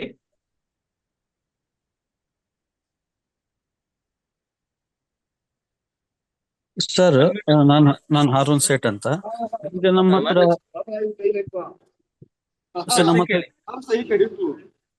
ನಮ್ಮ ಹತ್ರ ಕೇಸಸ್ ಡಿಸ್ಟರ್ಬೆನ್ಸ್ ಇದೆ ನೋಡಿ. ನೀವು ಡಿಸ್ಟರ್ಬೆನ್ಸ್ ಇಲ್ದಲೇ ಇರೋ ಕಡೆ ಬಂದು ಮಾತಾಡಿ. ಸರ್, ಡಿಸ್ಟರ್ಬೆನ್ಸ್ ನಂದಲ್ಲ, ಬೇರೆ ಯಾರು ಮ್ಯೂಟ್ ಮಾಡ್ಕೊಂಡಿರೋದು. ಸರ್, ಈಗ ಬೇರೆ ಯಾವ್ದಾದ್ರು ಕೇಸ್ ಇದ್ರೆ ನಾವು ನಿಮ್ಮನ್ನ ರೆಫರ್ ಮಾಡ್ಬೇಕಾದ್ರೆ ಯಾವ ಮೂಲಕ ರೆಫರ್ ಮಾಡ್ಬೋದು? ಅದಕ್ಕೆ ಕನ್ಸಲ್ಟೇಷನ್ ಇಂದು ಯಾವ ಪ್ರೋಸೆಸ್ ಏನು ಅಂತ ಹೇಳ್ಬಿಟ್ಟು. ಈಗ ಸೆಕೆಂಡ್ ಕನ್ಸಲ್ಟೇಷನ್ ನಾವು ತಗೊಬೇಕು ಅಂದ್ರೆ, ಲೀಗಲ್ ಒಪಿನಿಯನ್ ತಗೊಬೇಕು ಅಂದ್ರೆ ನಮ್ಮ ರನ್ನಿಂಗ್ ಕೇಸ್ ಇಂದು ನೀವೇನು ದಾಖಲೆ ತಂದು ತೋರಿಸಿ ಕೇಳ್ಬೋದು. ನೀವು ನಿಮ್ಮ ದಾಖಲೆಗಳನ್ನ ನಮ್ಮ ಬಂದು ತೋರಿಸಿ ಕೇಳ್ಬೋದಲ್ಲಿ. ಈಗ ನಾನು ಇರೋದು ಶಿವಮೊಗ್ಗದಲ್ಲಿ ಸರ್. ಈಗ ನನಗೆ ಗೊತ್ತಿಲ್ಲ ನೀವು ಯಾವ ರಿಮೋಟ್ ಪ್ಲೇಸ್ ಅಲ್ಲಿ ಇದ್ದೀರಾ ಅಂತ ಹೇಳ್ಬಿಟ್ಟು. ಈಗ ನಿಮ್ಗೆ ನಾನು ಅದನ್ನ ಡಾಕ್ಯುಮೆಂಟ್ ಅನ್ನ ಸ್ಕ್ಯಾನ್ ಮಾಡ್ಬಿಟ್ಟು, ಸರ್ಟಿಫೈಡ್ ಕಾಪಿ ತಗೊಂಡ್ಬಿಟ್ಟು ಕೋರ್ಟ್ ಇಂದ ಡಾಕ್ಯುಮೆಂಟ್ ಅನ್ನ ಸ್ಕ್ಯಾನ್ ಮಾಡಿ, ನಿಮ್ದು ಇಮೇಲ್ ಅಡ್ರೆಸ್ ಇಲ್ಲ ವಾಟ್ಸಪ್ ಯಾವ್ದಾದ್ರು ಕಮ್ಯುನಿಕೇಶನ್ ಕಾಂಟ್ಯಾಕ್ಟ್ ಇದ್ರೆ ಅದಕ್ಕೆ ನಾನು ಕಳಿಸ್ಬಿಟ್ಟು ಲೀಗಲ್ ಒಪಿನಿಯನ್ ತಗೊಬೋದಾ? ಹಾಗಾದ್ರೆ ತಗೊಬಹುದು ಅನ್ನೋದ್ರೆ ಅದಕ್ಕೆ ಅದು ಮಾಹಿತಿ ಏನು ಸರ್? ಆ ನಂಬರ್ ಏನು, ಇಮೇಲ್ ಅಡ್ರೆಸ್? ನೀವು ಶಿವಮೊಗ್ಗದಲ್ಲಿದ್ರೆ ಅಲ್ಲಿ ಒಳ್ಳೆ ನಮ್ಮ ಸ್ನೇಹಿತರು ಪ್ರಾಣೇಶ್ ಅಂತ ಇದ್ದಾರೆ, ಮತ್ತೆ ಇನ್ನೊಬ್ರು ನಮ್ಮ ಒಳ್ಳೆ ಸ್ನೇಹಿತರು HD ಆನಂದ್ ಕುಮಾರ್ ಅಂತ ಇದ್ದಾರೆ. ಸೊ ಅವ್ರಿಗೆ ನಿಮ್ಮ ಫೈಲ್ ಅನ್ನ ತೋರಿಸಿ you can get the opinion. ಶಿವಮೊಗ್ಗದಲ್ಲಿ ಸಿಗ್ತಾರೆ ನಿಮ್ಗೆ. ಅಲ್ಲಿ ಶಿವಮೊಗ್ಗದಲ್ಲಿ ಇನ್ನೊಬ್ರು ನಮ್ಮ ಸ್ನೇಹಿತರು ಶಲು ಕುಮಾರ್ ಅಂತ ಇದ್ದಾರೆ. ಇದು ತುಂಬಾ ಒಳ್ಳೆ ಆನಂದ್ ಕುಮಾರ್ ಇದಾರೆ, HD Anand Kumar retired PP. ಆಮೇಲೆ ಪ್ರಾಣೇಶ್ ಇದಾರೆ, ರಿಟೈರ್ಡ್ ಟ್ರೆಜರಿ ಆಫೀಸರ್. ಸರಿ ಸರ್, ಇವ್ರದ್ದು ಅಲ್ಲ 3 ಜನಗಳಲ್ಲಿ ಯಾರು ಒಬ್ಬರು ಬಿಟ್ಟರೆ ಸಾಕು. ಅಷ್ಟೇ ಸರ್. ಇವ್ರದ್ದು ಕಾಂಟ್ಯಾಕ್ಟ್ ಡೀಟೇಲ್ಸ್ ಏನಾದ್ರು ಸಿಗಬಹುದಾ ನಮಗೆ? ಆ 3 ನಂಬರ್ಗಳನ್ನ ನಾನು ಪುರುಷೋತ್ತಮ ಕಳಿಸಿರ್ತೀನಿ. ಆ ಪುರುಷೋತ್ತಮ ಕಡೆಯಿಂದ ಆ 3 ನಂಬರ್ಗಳನ್ನ ಕಲೆಕ್ಟ್ ಮಾಡ್ಕೊಡಿ. ನನಗೆ ನೀವು ಕಾಂಟ್ಯಾಕ್ಟ್ ಮಾಡಿ ಸರ್. ನಾನು ತಮ್ಗೆ ನಂಬರ್ಗಳನ್ನು ಕಳಿಸ್ಕೊಡ್ತೀನಿ. ತದನಂತರ ನೀವು ಅವ್ರನ್ನ ಹೋಗಿ ಪರ್ಸನಲ್ ಆಗಿ ಕನ್ಸಲ್ಟೇಷನ್ ಮಾಡಬಹುದು sir. Thank you sir, appreciate. Okay okay. ಪ್ರಶ್ನೆಗಳನ್ನು ಕೇಳಿ. ಮುತ್ತಪ್ಪ ಕಾಂಬ್ಳೆ ಅವರ ಪ್ರಶ್ನೆ ಕೇಳಿ. ಸರ್ ನಮಸ್ತೆ. ನಮಸ್ತೆ, ಹೇಳಿ ಸರ್. ಅಗ್ರಿಕಲ್ಚರ್ ಲ್ಯಾಂಡ್ ಬಗ್ಗೆ ಒಂದು ಪ್ರಶ್ನೆ ಇದೆ ಸರ್. ನಾನು ಕೇಳಿ. 8 ಗುಂಟೆ ಜಮೀನನ್ನ ಒಬ್ಬ ವ್ಯಕ್ತಿ ಮಾರಾಟ ಮಾಡ್ತಾನೆ. ಇನ್ನೊಬ್ಬ ವ್ಯಕ್ತಿ ಏನಪ್ಪಾ ಅಂತಂದ್ರ ಇನ್ನೊಬ್ಬ ವ್ಯಕ್ತಿಗೆ ಮಾರಾಟ ಮಾಡ್ತಾನು. ಮಾರಾಟ ಮಾಡಿದಂತ ಜಮೀನಿಗೆ ಏನಪ್ಪಾ ಅಂತ ನೊಂದ್ ಕರಾರ್ ಮಾಡಿರ್ತಾರ ಸರ್. ನೊಂದ್ ಕರಾರ್ ಮಾಡಿದಾಗ ಏನಪ್ಪಾ ಅಂತಂದ್ರ ಇವ್ರ 3 ಜನ ಜಂಟಿ ಇರ್ತಾರ ಸರ್. ಜಂಟಿ ಇರ್ತಾರ್ರಿ. ಇವ್ರ ಯಾರ್ 3 ಜನ ಜಂಟಿ ಇರ್ತಾರಲ್ಲ, ನೊಂದ್ ಕರಾರ್ ಮಾಡಿದ ನಂತರ ಇವ್ರ ಖರೀದಿಗೆ ಬರ್ತಾ ಇಲ್ಲ ಸರ್. ಸ್ಪೆಸಿಫಿಕ್ ಪರ್ಪಸ್ ಸೂಟ್ ಹಾಕಿ. ಇಲ್ಲ ಸರ್, ಇದನ್ನ ನೋಟಿಸ್ ಬಿಟ್ಟಾರ ಸರ್. ವಕೀಲರ ನೋಟಿಸ್ ಬಿಟ್ಟಾರ ಸರ್. ನೋಟಿಸ್ ಬಿಟ್ರು ಕೂಡ ಏನಂತಂದ್ರ ಅವ್ರು ಅಟೆಂಡ್ ಆಗ್ತಾ ಇಲ್ಲ ಸರ್. ಅವ್ರು ಆಗೋದಿಲ್ಲ, ಎಕ್ಸ್ಪರ್ಟ್ ಆಗ್ತಾರೆ. ಎಕ್ಸ್ಪರ್ಟ್ ಡಿಗ್ರಿ ತೊಗೊಳ್ಳಿ. ಸ್ಪೆಸಿಫಿಕ್ ಪರ್ಪಸ್ ಸೂಟ್ ಹಾಕಿ. ಅಂದ್ರ ವಕೀಲರ ಸಲಹೆ ಏನ್ ಕೊಡ್ತಾರ ಅಂತಂದ್ರ ಸರ್, ಈಗ 40,000 ರೂಪಾಯಿ ಅಮೌಂಟ್ ಕಟ್ಬೇಕಂತಾರ ಸರ್ ಕೋರ್ಟಿಗೆ.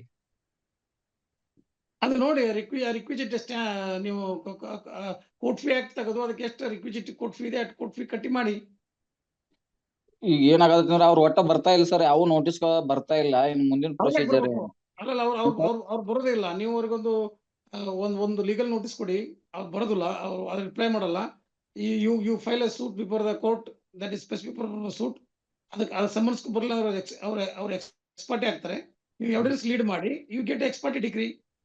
ನಾಳೆ ಎಕ್ಸಿಕ್ಯೂಷನ್ ಹಾಕೊಂಡು ನೀವು ಕೋರ್ಟ್ ಮುಖಾಂತರ ಅದನ್ನ ಸೆಲೆಕ್ಟ್ ಮಾಡ್ಕೊಳ್ಳಿ. Okay sir. Okay sir. Sir ನಮಸ್ತೆ. ಈಗ ಕೆಲವು ಸಂದರ್ಭದಲ್ಲಿ ಗಲಾಟೆ ಆದಂತ ಸಂದರ್ಭದಲ್ಲಿ ಆ ಸಮಯದಲ್ಲಿ ವ್ಯಕ್ತಿಗಳು ಅವರಿಗೆ ಸಂಬಂಧಪಟ್ಟ ಅಂದ್ರೆ ಸಂಬಂಧಿಕರಲ್ಲಿ ಯಾರಾದ್ರಲ್ಲಿ ಇರೋದಿಲ್ಲ. ಆ ಇಲ್ದಿದ್ದಂತ ಸಂದರ್ಭದಲ್ಲಿ ಈ ಆರೋಪಿಗಳ ಜೊತೆ ಸೇರ್ಕೊಂಡು ಪೊಲೀಸ್ನವರು ಅವ್ರ ಮೇಲೆ ಕ್ರಿಮಿನಲ್ ಕೇಸ್ ಹಾಕ್ತಿರ್ತಾರೆ. ಅದು ಹೆಂಗೆ ಸರ್ ಅದನ್ನ ಬಿಡುಗಡೆ ಮಾಡಿಸ್ಕೊಡೋದು? ಅದಕ್ಕೆ ಪ್ಲೀ ಆಫ್ LEB ಅಂತಾರೆ. ಪ್ಲೀ ಆಫ್ LEB ಅಂದ್ರೆ ಆ ಅಪರಾಧ ನಡೆದಂತ ಸಂದರ್ಭದಲ್ಲಿ ನಾನು ಆ ಸ್ಥಳದಲ್ಲಿ ಇರ್ಲಿಲ್ಲ ಅಂತ ನಿಮ್ಮ ವಾದ. ಹೌದು ಸರ್, ಹೌದು. ನಡೆದ ಸಂದರ್ಭದಲ್ಲಿ ನಾನು ಬೇರೆ ಕಡೆ ಇದ್ದೆ ಅಂತ ನಿಮ್ಮ ವಾದ. ಹೌದು. ಆದ್ದರಿಂದ ನೀವು ಯಾರು ನಿಮ್ಮ ವಿರುದ್ಧ ಚಾರ್ಜ್ ಶೀಟ್ ಮಾಡಿದ್ದಾರೆ ಅಥವಾ FIR ಮಾಡಿದ್ದಾರೆ ಆ ಅಧಿಕಾರಿಯ ವಿರುದ್ಧ ನೀವು ದೂರನ್ನ ಸಲ್ಲಿಸಬಹುದು ಮೇಲಾಧಿಕಾರಿಗಳಿಗೆ. ಯಾರು ನಿಮ್ಮ ಮೇಲೆ ಸುಳ್ಳು ಕೇಸನ್ನ ನಿಮ್ಮನ್ನ ಶಿಕ್ಷೆ ಹಾಕಿದ್ದಾರೆ ಸೊ ಅವರ ವಿರುದ್ಧ ನೀವು ಮೇಲಾಧಿಕಾರಿಗಳಿಗೆ ದೂರನ್ನ ಸಲ್ಲಿಸಬಹುದು. ಅಷ್ಟೇ ಅಲ್ಲದೆ ನೀವು ಈ ವಿಷಯವನ್ನ ಪೊಲೀಸ್ ಇಲಾಖೆಯ ಮುಖ್ಯಸ್ಥರಾದಂತ DG ಇರ್ಬೋದು, ಡೈರೆಕ್ಟರ್ ಜನರಲ್ ಇರ್ಬೋದು, IGP ಇರ್ಬೋದು, SP ಇರ್ಬೋದು, ಅವರಿಗೂ ಕೂಡ ನೀವು ಕಾಪಿಯನ್ನ ಕಳಿಸಬಹುದು. ಅದ್ರ ಜೊತೆಗೆ ಪೊಲೀಸ್ ಕಂಪ್ಲೇಂಟ್ ಅಥಾರಿಟಿ ಅಂತ ಇದೆ, ಅದು VV ಟವರ್ ಬೆಂಗಳೂರಲ್ಲಿ ಇದೆ.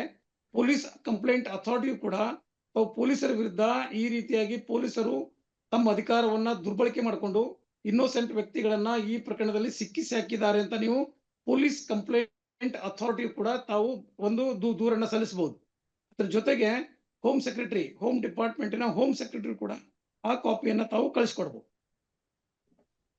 ಸರ್ ಇವಾಗ SP ಗೆ, DYSPಗೆ, IG ಗೆ ಎಲ್ಲ ದೂರ್ ಕೊಟ್ಟಿದೀವಿ ಸರ್, ಆದ್ರೂ ಸಹ ಅವ್ರು ಏನು ಕ್ರಮ ಕೈಗೊಂಡಿಲ್ಲ. ಪೊಲೀಸ್ ಕಂಪ್ಲೇಂಟ್ ಅಥಾರಿಟಿಗೆ ಕೊಡಿ. ಅಲ್ಲಿಗೊಂದು ಬಾಕಿ ಇದೆ ಸರ್, ಅಲ್ಲಿಗೊಂದು ಬಾಕಿ ಈಗ ಕೊಟ್ರೆ ಅದು ಸರಿ ಆಗುತ್ತೆ. ಆಮೇಲೆ ಮಾಹಿತಿ ಆಯೋಗಕ್ಕೂ CCTVದು ಕೇಳಿದೀವಿ, ಅದನ್ನು ಇವರು ಸರಿಯಾಗಿ ಕೊಟ್ಟಿಲ್ಲ. ಮತ್ತೆ ನೀವು ಹೋಮ್ ಸೆಕ್ರೆಟರಿ ಕೂಡ ಒಂದು ಅರ್ಜಿ ಕೊಡಿ. ಸರಿ ಸರ್, ಸರಿ ಸರ್, ಓಕೆ. ನಿಮ್ಮ ವಿರುದ್ಧ ಸುಳ್ಳು ಕೇಸ್ ಹಾಕಿದ್ದಕ್ಕೆ ನೀವು ಹೈಕೋರ್ಟ್ ನಲ್ಲಿ ಅಂಡರ್ ಸೆಕ್ಷನ್ 482 ಆಫ್ CRPC ಕೆಳಗೆ ಅದನ್ನ ಕ್ವಾಶ್ ಮಾಡಿದ್ರೆ ಕೂಡ ತಾವು ಹೈಕೋರ್ಟ್ಗೆ ಒಂದು ಮನವಿಯನ್ನು ಸಲ್ಲಿಸಬಹುದು. Okay sir, okay okay okay.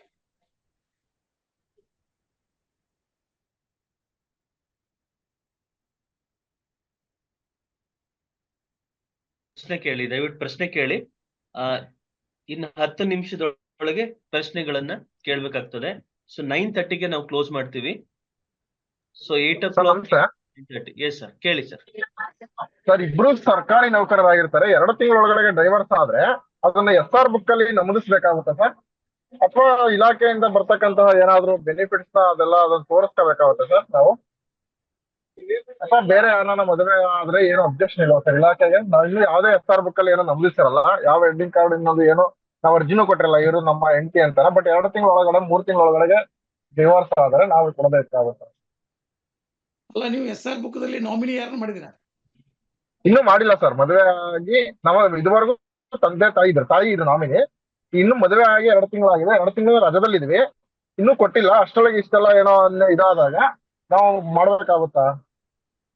ಏನು ಅವಶ್ಯಕತೆ ಇಲ್ಲ. ನೀವು ಅದು ಸರ್ವಿಸ್ ರೆಕಾರ್ಡ್ ದಲ್ಲಿ ಅವ್ರದ್ದು ಎಂಟ್ರಿನೇ ಇಲ್ಲ ಅಂದ್ರೆ ಈ ಪ್ರಶ್ನೆ ಯಾವಾಗ ಬರ್ತಿತ್ತಂದ್ರೆ, ನೀವು ಸರ್ವಿಸ್ ರೆಕಾರ್ಡ್ ದಲ್ಲಿ ಅವ್ರನ್ನ ವೈಫ್ ಅಂತ ತೋರಿಸಿ ನಾಮಿನಿ ಅಂತ ತೋರಿಸಿದ್ರೆ ನಾಳೆ ಏನಾದ್ರು ನಿಮ್ದು ಪೆನ್ಷನ್ಗೆ ಅಥವಾ ರಿಟೈರ್ಮೆಂಟ್ ಬೆನಿಫಿಟ್ಸ್ಗೆ ಅವರೆಲ್ಲ ಹಕ್ಕದಾರ ಆಗ್ತಿದ್ರು. ಸೊ ಅದು ಇನ್ನೂ ಅವರಲ್ಲಿ ಎಂಟ್ರಿ ಇಲ್ಲ ಅಂದ್ರೆ ಮತ್ತೆ ನೀವು ಇದನ್ನ ತೋರಿಸೋ ಅವಶ್ಯಕತೆ ಬರಲ್ಲ. ಬಟ್ ಅವ್ರು ಲೀಗಲಿ ಮದುವೆ ಆಗಿರ್ತೀವಲ್ಲ ಸರ್, ಹಂಗಾಗಿ ನಾಳೆ ದಿನ ಅವ್ರೇನೋ ಕ್ವಶನ್ ಮಾಡೋ ಅಂತ ಪ್ರಶ್ನೆ ಇರುತ್ತೆ. ಅದು ಹೇಳಿ, ಒಂದ್ ಲೈನ್ ಬರೆಸಿ, ನಮ್ ಮದುವೆ ಆಗಿತ್ತು, ಡೈವರ್ಸ್ ಆಗಿತ್ತು ಬರೆಸಿ, ಏನಾಗೋದಿಲ್ಲ ಈಗ. Because you are legally divorce from a competent court of law. Okay sir, okay. ಈಗ ನೀವು ಕಾರಣಬದ್ಧ ಮದುವೆ ಆಗಿದ್ದನು ಸತ್ಯ, ನೀವು ಡೈವರ್ಸ್ ಆಗಿದ್ದನು ಸತ್ಯ. ಈಗ ನಿಮ್ಗೆ ನಾವು you are no more a wife and husband, there is no legal bondage between you, you are free to marry second one. Entry ಮಾಡ್ರಿ, ಏನ್ ತಪ್ಪಾಗೋದು? ಮದುವೆ ಆಗಿದ್ದು ನೀವು ಡೈವರ್ಸ್ ಮಾಡ್ಕೊಂಡಿದ್ರೆ ಇಷ್ಟೇ ವಿಷಯ, ಅದ್ರಲ್ಲಿ ಏನು it is not an offence. You are free to marry another one. Without divorce marriage ಆಗಂಗಿಲ್ಲ, but with divorce free to marry someone also. ಅಲ್ಲ, ನೀವು ಡೈವರ್ಸ್ ಮಾಡ್ಕೊಳ್ಳೋ ಉದ್ದೇಶನೇ ಬೇರೆದ್ರ ಮದುವೆ ಆಗ್ಲಿಕ್ಕೆ. ಬೇರೆದ್ರ ಮದುವೆ ಉದ್ದೇಶ ಇಲ್ಲ ಅಂದ್ರೆ ನೀವು ಡೈವರ್ಸ್ ಮಾಡ್ಕೊಳ್ಳೋ ಅವಶ್ಯಕತೆ ಇರಲಿಲ್ಲ. ಹೌದೌದೌದು, ಬೇರೆ ಆತರ ಉದ್ದೇಶ ಅಲ್ಲ ಸರ್.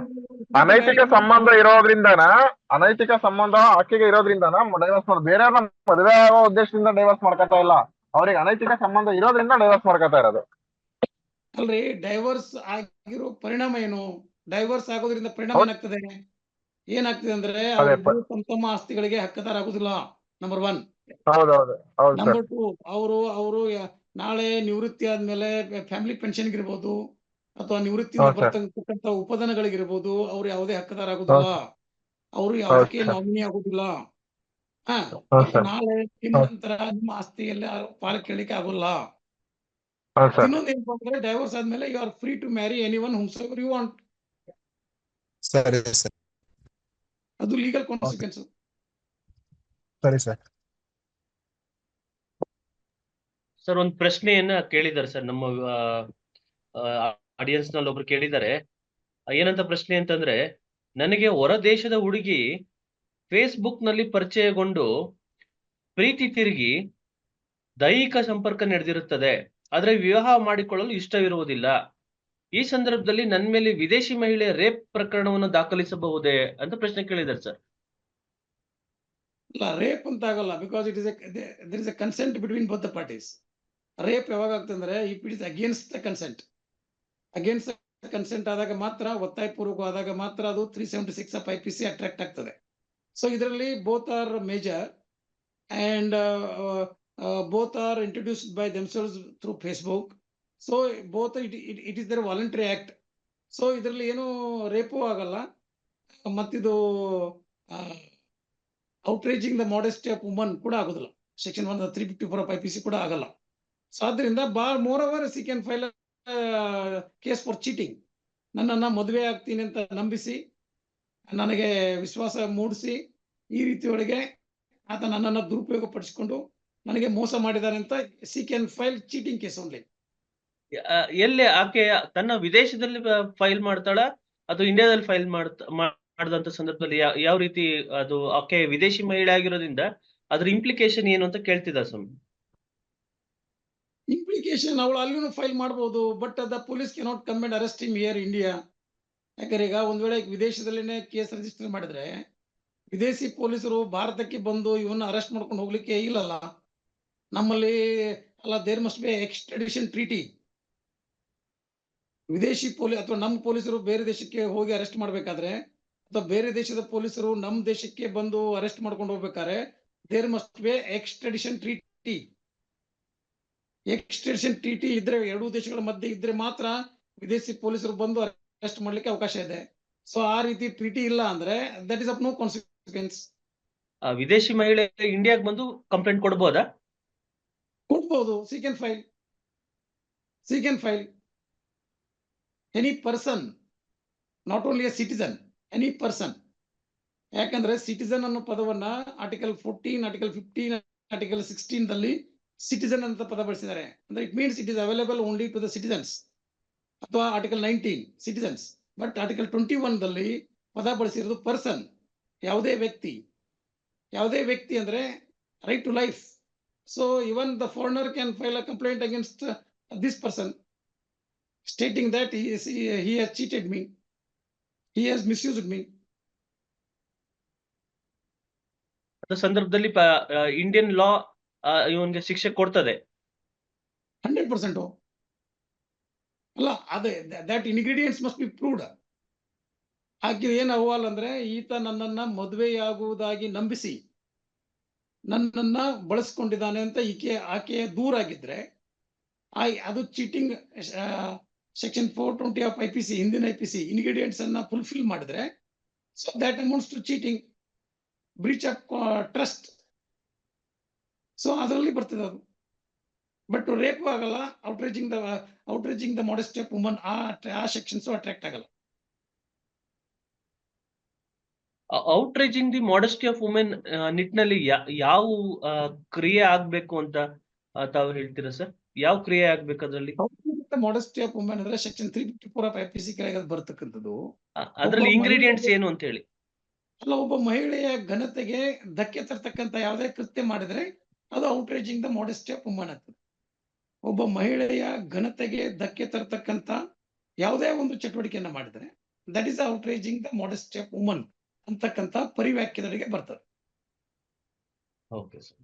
ಸೊ ಇನ್ನೊಂದು ಪ್ರಶ್ನೆ ಕೇಳಿದ್ದಾರೆ, ನಾನು SC ಜನಾಂಗಕ್ಕೆ ಸೇರಿದ್ದು, ನಾನು 20 ಲಕ್ಷ ಹಣವನ್ನು ಒಬ್ಬರಿಗೆ ಸಾಲವಾಗಿ ಕೊಟ್ಟಿದ್ದೇನೆ, ಅವರು ನನಗೆ ಚೆಕ್ ಅನ್ನು ಕೊಟ್ಟಿದ್ದು ಬೌನ್ಸ್ ಆಗಿರುತ್ತದೆ.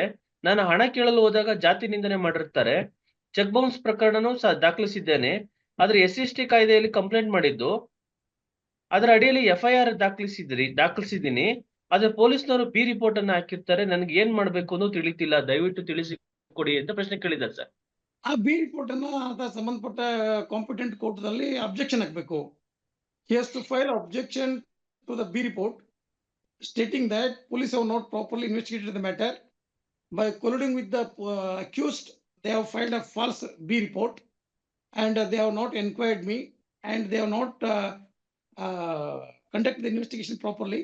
ಪೊಲೀಸರು ಆರೋಪಿಯೊಂದಿಗೆ ಶಾಮೀಲಾಗಿ ಸರಿಯಾಗಿ ತನಿಖೆ ಮಾಡದೆ, ಸರಿಯಾಗಿ ಸ್ಥಳ ತನಿಖೆ ಮಾಡದೆ, ಸರಿಯಾಗಿ ಪಂಚನಾಮೆಯನ್ನ ಮಾಡದೆ, ಸರಿಯಾಗಿ ಪ್ರತ್ಯಕ್ಷ ಸಾಕ್ಷಿದಾರರ ಹೇಳಿಕೆಗಳನ್ನ ಪಡೆದುಕೊಳ್ಳಾರ್ದನೆ ಅವರು ಆರೋಪಿಗಳೊಂದಿಗೆ ಶಾಮೀಲಾಗಿ ನ್ಯಾಯಾಲಯಕ್ಕೆ ಸುಳ್ಳು ವರದಿಯನ್ನು ಸಲ್ಲಿಸಿದ್ದಾರೆ ಅಂತ ಆತ ಕಂಪ್ಲೇನೆಂಟು ಸಂಬಂಧಪಟ್ಟ ಕೋರ್ಟ್ಗೆ ಬಿ ರಿಪೋರ್ಟ್ಗೆ ಅಬ್ಜೆಕ್ಷನ್ ಹಾಕಬೇಕು ಮತ್ತು ತಾನು ಎವಿಡೆನ್ಸ್ ಅನ್ನ ಮಾಡಿ ಅದಕ್ಕೆ ಏನಾದ್ರು ಪೂರಕ ದಾಖಲೆಗಳಿದ್ರೆ, ಪೂರಕ ಐ ವಿಟ್ನೆಸ್ ಇದ್ದಿದ್ರೆ, ಅವರ ಸಾಕ್ಷಿಗಳನ್ನ ಮಾಡಿಸಿದ್ರೆ, ನ್ಯಾಯಾಲಯಕ್ಕೆ ಮನಗಾಣಿಸಿದ್ರೆ ನ್ಯಾಯಾಲಯ ಬಿ ವರದಿಯನ್ನ ತಳ್ಳಿ ಹಾಕಿ ಈತನ ಅಹವಾಲನ್ನ ಎತ್ತಿ ಹಿಡಿದು the court will register a criminal case in register number 3 and it will issue summons to the accused. ಸರಿ ಸ್ವಾಮಿ, ಧನ್ಯವಾದಗಳು ಸ್ವಾಮಿ. ಇನ್ನೊಂದು ಪ್ರಶ್ನೆ ಕೇಳಿದ್ದಾರೆ ಕೊನೆಯದಾಗಿ. ಪ್ರಶ್ನೆ, ನಾನು 10 ವರ್ಷದಿಂದಲೂ ಒಂದು ಫ್ಯಾಕ್ಟರಿಯಲ್ಲಿ ಕೆಲಸ ಮಾಡ್ತಾ ಇದ್ದೀನಿ, ಆದ್ರೆ ನನಗೆ ಯಾವುದೇ ಅಪಾಯಿಂಟ್ಮೆಂಟ್ ಲೆಟರ್ ಸಹ ಕೊಟ್ಟಿರುವುದಿಲ್ಲ. ಈಗ ಏಕಾಏಕಿ ಕೆಲಸದಿಂದ ಬಿಡಿಸಿದ್ದಾರೆ, ನನಗೆ ಕಾನೂನಿನಲ್ಲಿ ಯಾವೆಲ್ಲ ಸೇವಾ ಭತ್ಯೆ ಸಿಗುವುದು ಅಂತ ಪ್ರಶ್ನೆ ಕೇಳಿದ್ದಾರೆ ಸ್ವಾಮಿ. ಈಗ ಇಂಡಸ್ಟ್ರಿಯಲ್ ಡಿಸ್ಪ್ಯೂಟ್ಸ್ ಆಕ್ಟ್ 1947 ಅಂತ ಇದೆ. ಸೊ ಅದರಲ್ಲಿ ವರ್ಕ್ಮನ್ ಅಂತ ಯಾರು ಅಂತ ಇದೆ. ಸೆಕ್ಷನ್ 2S ದಲ್ಲಿ ಹೂ ಇಸ್ ಅ ವರ್ಕ್ಮನ್ ಅಂತಕ್ಕಂಥ ಡೆಫಿನೇಷನ್ ಇದೆ.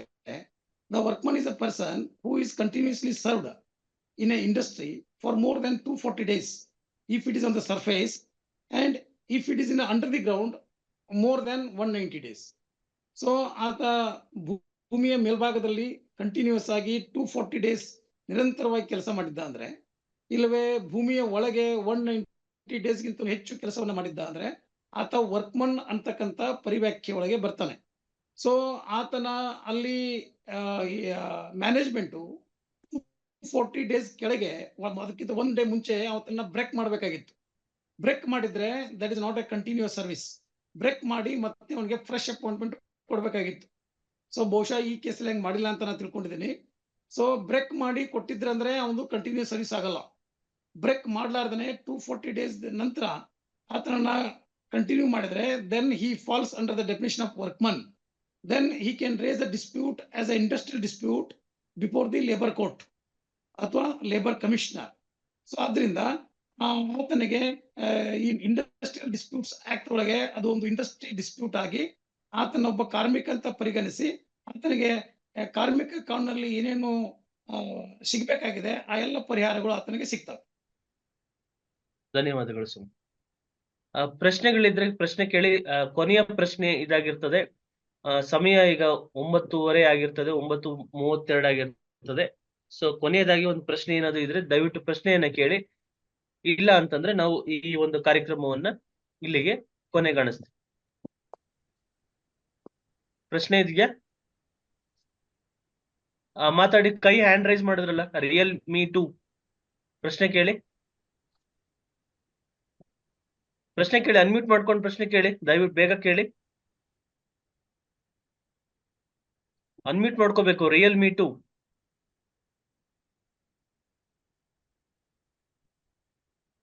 ಪ್ರಶ್ನೆ ಕೇಳಿ, ದಯವಿಟ್ಟು ಪ್ರಶ್ನೆ ಕೇಳಿ. ಅನ್ಮ್ಯೂಟ್ ಮಾಡ್ಕೊಳ್ಳಿ. ಸೊ ಟೆಕ್ನಿಕಲ್ ಫಾಲ್ಟ್ ಆಗ್ತಾ ಇರ್ಬೋದು ಮೋಸ್ಟ್ಲಿ.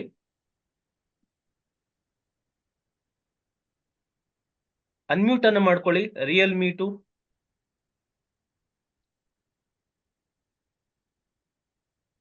ಸೊ ಹೊಸದಾಗಿ ಪ್ರಶ್ನೆಯನ್ನ ಕೇಳೋರಿಗೆ ಅವಕಾಶವನ್ನ ಕೊಡೋಣ. ಸೊ ಈಗ ಏನು ಸ್ವಲ್ಪ ಸಮಸ್ಯೆ ಆಗಿದೆ ಅಂತ ನಾನು ಭಾವಿಸ್ತೀನಿ. ಸೊ ಇಷ್ಟೊತ್ತಿಗೂ ನಮ್ಗೆ ಏನು ಕಾನೂನಿನ ಸಮಸ್ಯೆ ಬಗ್ಗೆ ಬಹಳ ಅದ್ಭುತವಾಗಿ ವಿಚಾರವನ್ನ, ಸಲಹೆಗಳನ್ನ, ಸೂಕ್ತ ಸಲಹೆಗಳನ್ನ ನೀಡಿ ಈ ಒಂದು ಕಾರ್ಯಕ್ರಮವನ್ನ ಯಶಸ್ವಿಯನ್ನ ಗೊಳಿಸೋದಕ್ಕಾಗಿ ಡಾಕ್ಟರ್ ಬಾಬಾ ಸಾಹೇಬ್ ಜಿನರಾಳ್ಕರ್ ಅವರಿಗೆ ಹೃತ್ಪೂರ್ವಕ ಧನ್ಯವಾದಗಳನ್ನ ಅರ್ಪಿಸ್ತಾ, ಬರುವ ಭಾನುವಾರ ಇದೇ ಕಾರ್ಯಕ್ರಮ ಮುಂದುವರಿಯುತ್ತದೆ. ಈ ಕಾರ್ಯಕ್ರಮ ಪ್ರತಿ ಭಾನುವಾರ ಸಂಜೆ 8 ಗಂಟೆಯಿಂದ 9ವರೆಗೆ ನಡೆಸ್ಕೊಳ್ತಾ ಇದ್ದು, ಸೊ ಈ ಒಂದು ಕಾರ್ಯಕ್ರಮದ ಸದುಪಯೋಗವನ್ನ ತಾವೆಲ್ಲರೂ ಪಡ್ಕೋಬೇಕು. ಮತ್ತು ಈ ಒಂದು ಮಾಹಿತಿ ಏನಿದೆ, ಸೊ ಈ ಮಾಹಿತಿ ಎಲ್ರಿಗೂ ಸಹ ತಿಳಿಬೇಕು, ತಾವು ತಿಳಿಸ್ಕೊಡ್ಬೇಕು ಅಂತ ಈ ಒಂದು ವೇದಿಕೆಯಲ್ಲಿ ನಾನು ಕೇಳ್ಕೊತಾ ಇದ್ದೀನಿ. ತಮ್ಮ ಎಲ್ಲ ಸ್ನೇಹಿತರಿಗೆ, ಬಂಧುಗಳಿಗೆ ಈ ವಿಚಾರ ಹೇಳಿ. ಪ್ರತಿ ಭಾನುವಾರ ಈ ರೀತಿಯಾದಂತಹ ಒಂದು ಕಾರ್ಯಕ್ರಮ ನಡೀತಾ ಇದೆ. ಈ ಕಾರ್ಯಕ್ರಮದಿಂದ ಸಾಕಷ್ಟು ಅನುಕೂಲವನ್ನ ಪಡ್ಕೋಬಹುದು. ಕಾನೂನಿನ ಸಮಸ್ಯೆಯನ್ನ ಅನುಭವಿಸ್ತಾ ಇರುವಂತ ಸಂದರ್ಭದಲ್ಲಿ ಅವ್ರಿಗೆ ಬಹಳಷ್ಟು ಅನುಕೂಲ ಆಗ್ತದೆ ಈ ಒಂದು ಕಾರ್ಯಕ್ರಮದಿಂದ. ಯಾಕೆಂತಂದ್ರೆ ನಿವೃತ್ತ ವಿಶ್ರಾಂತ ಜಿಲ್ಲಾ ನ್ಯಾಯಾಧೀಶರು ಈ ಒಂದು ಕಾರ್ಯಕ್ರಮವನ್ನ ನಡೆಸ್ಕೊಡ್ತಾ ಇದ್ದು ಅಪಾರವಾದ ಜ್ಞಾನ ಸಂಪತ್ತನ್ನ ಅವರು ಹೊಂದಿರ್ತಾರೆ, ಕಾನೂನಿನ ಜ್ಞಾನ ಸಂಪತ್ತನ್ನ ಹೊಂದಿರ್ತಾರೆ. ಈ ನಿಟ್ಟಿನಲ್ಲಿ ಅವ್ರ ಕಡೆಯಿಂದ ನೇರವಾಗಿ ನಮ್ಗೆ ಕನ್ಸಲ್ಟೇಷನ್ ಅವಕಾಶ ಸಿಗ್ತಾ ಇದೆ, ಅದು ಉಚಿತವಾಗಿ ಸಿಗ್ತಾ ಇದೆ ಅನ್ನೋ ನಿಟ್ಟಿನಲ್ಲಿ ಈ ಒಂದು ಕಾರ್ಯಕ್ರಮದ ಸದುಪಯೋಗವನ್ನ ಎಲ್ರೂ ಪಡ್ಕೋಬೇಕು ಅಂತ ಹೇಳ್ತಾ ಈ ಒಂದು ಕಾರ್ಯಕ್ರಮಕ್ಕೆ ಬಂದಂತಹ ಡಾಕ್ಟರ್ ಬಾಬಾ ಸಾಹೇಬ್ ಜಿನರಾಲ್ಕರ್ ಅವರಿಗೆ ಹಾಗೂ ಮತ್ತೆ ತಮ್ಮೆಲ್ರಿಗೂ ಸಹ ಧನ್ಯವಾದಗಳನ್ನ ಹೇಳ್ತಾ ಈ ಒಂದು ಕಾರ್ಯಕ್ರಮವನ್ನ ಕೊನೆಗೊಳಿಸ್ತೀನಿ. ನಮಸ್ಕಾರ ಸರ್, ಧನ್ಯವಾದಗಳು ಸರ್. ಜೈ ಹಿಂದ್.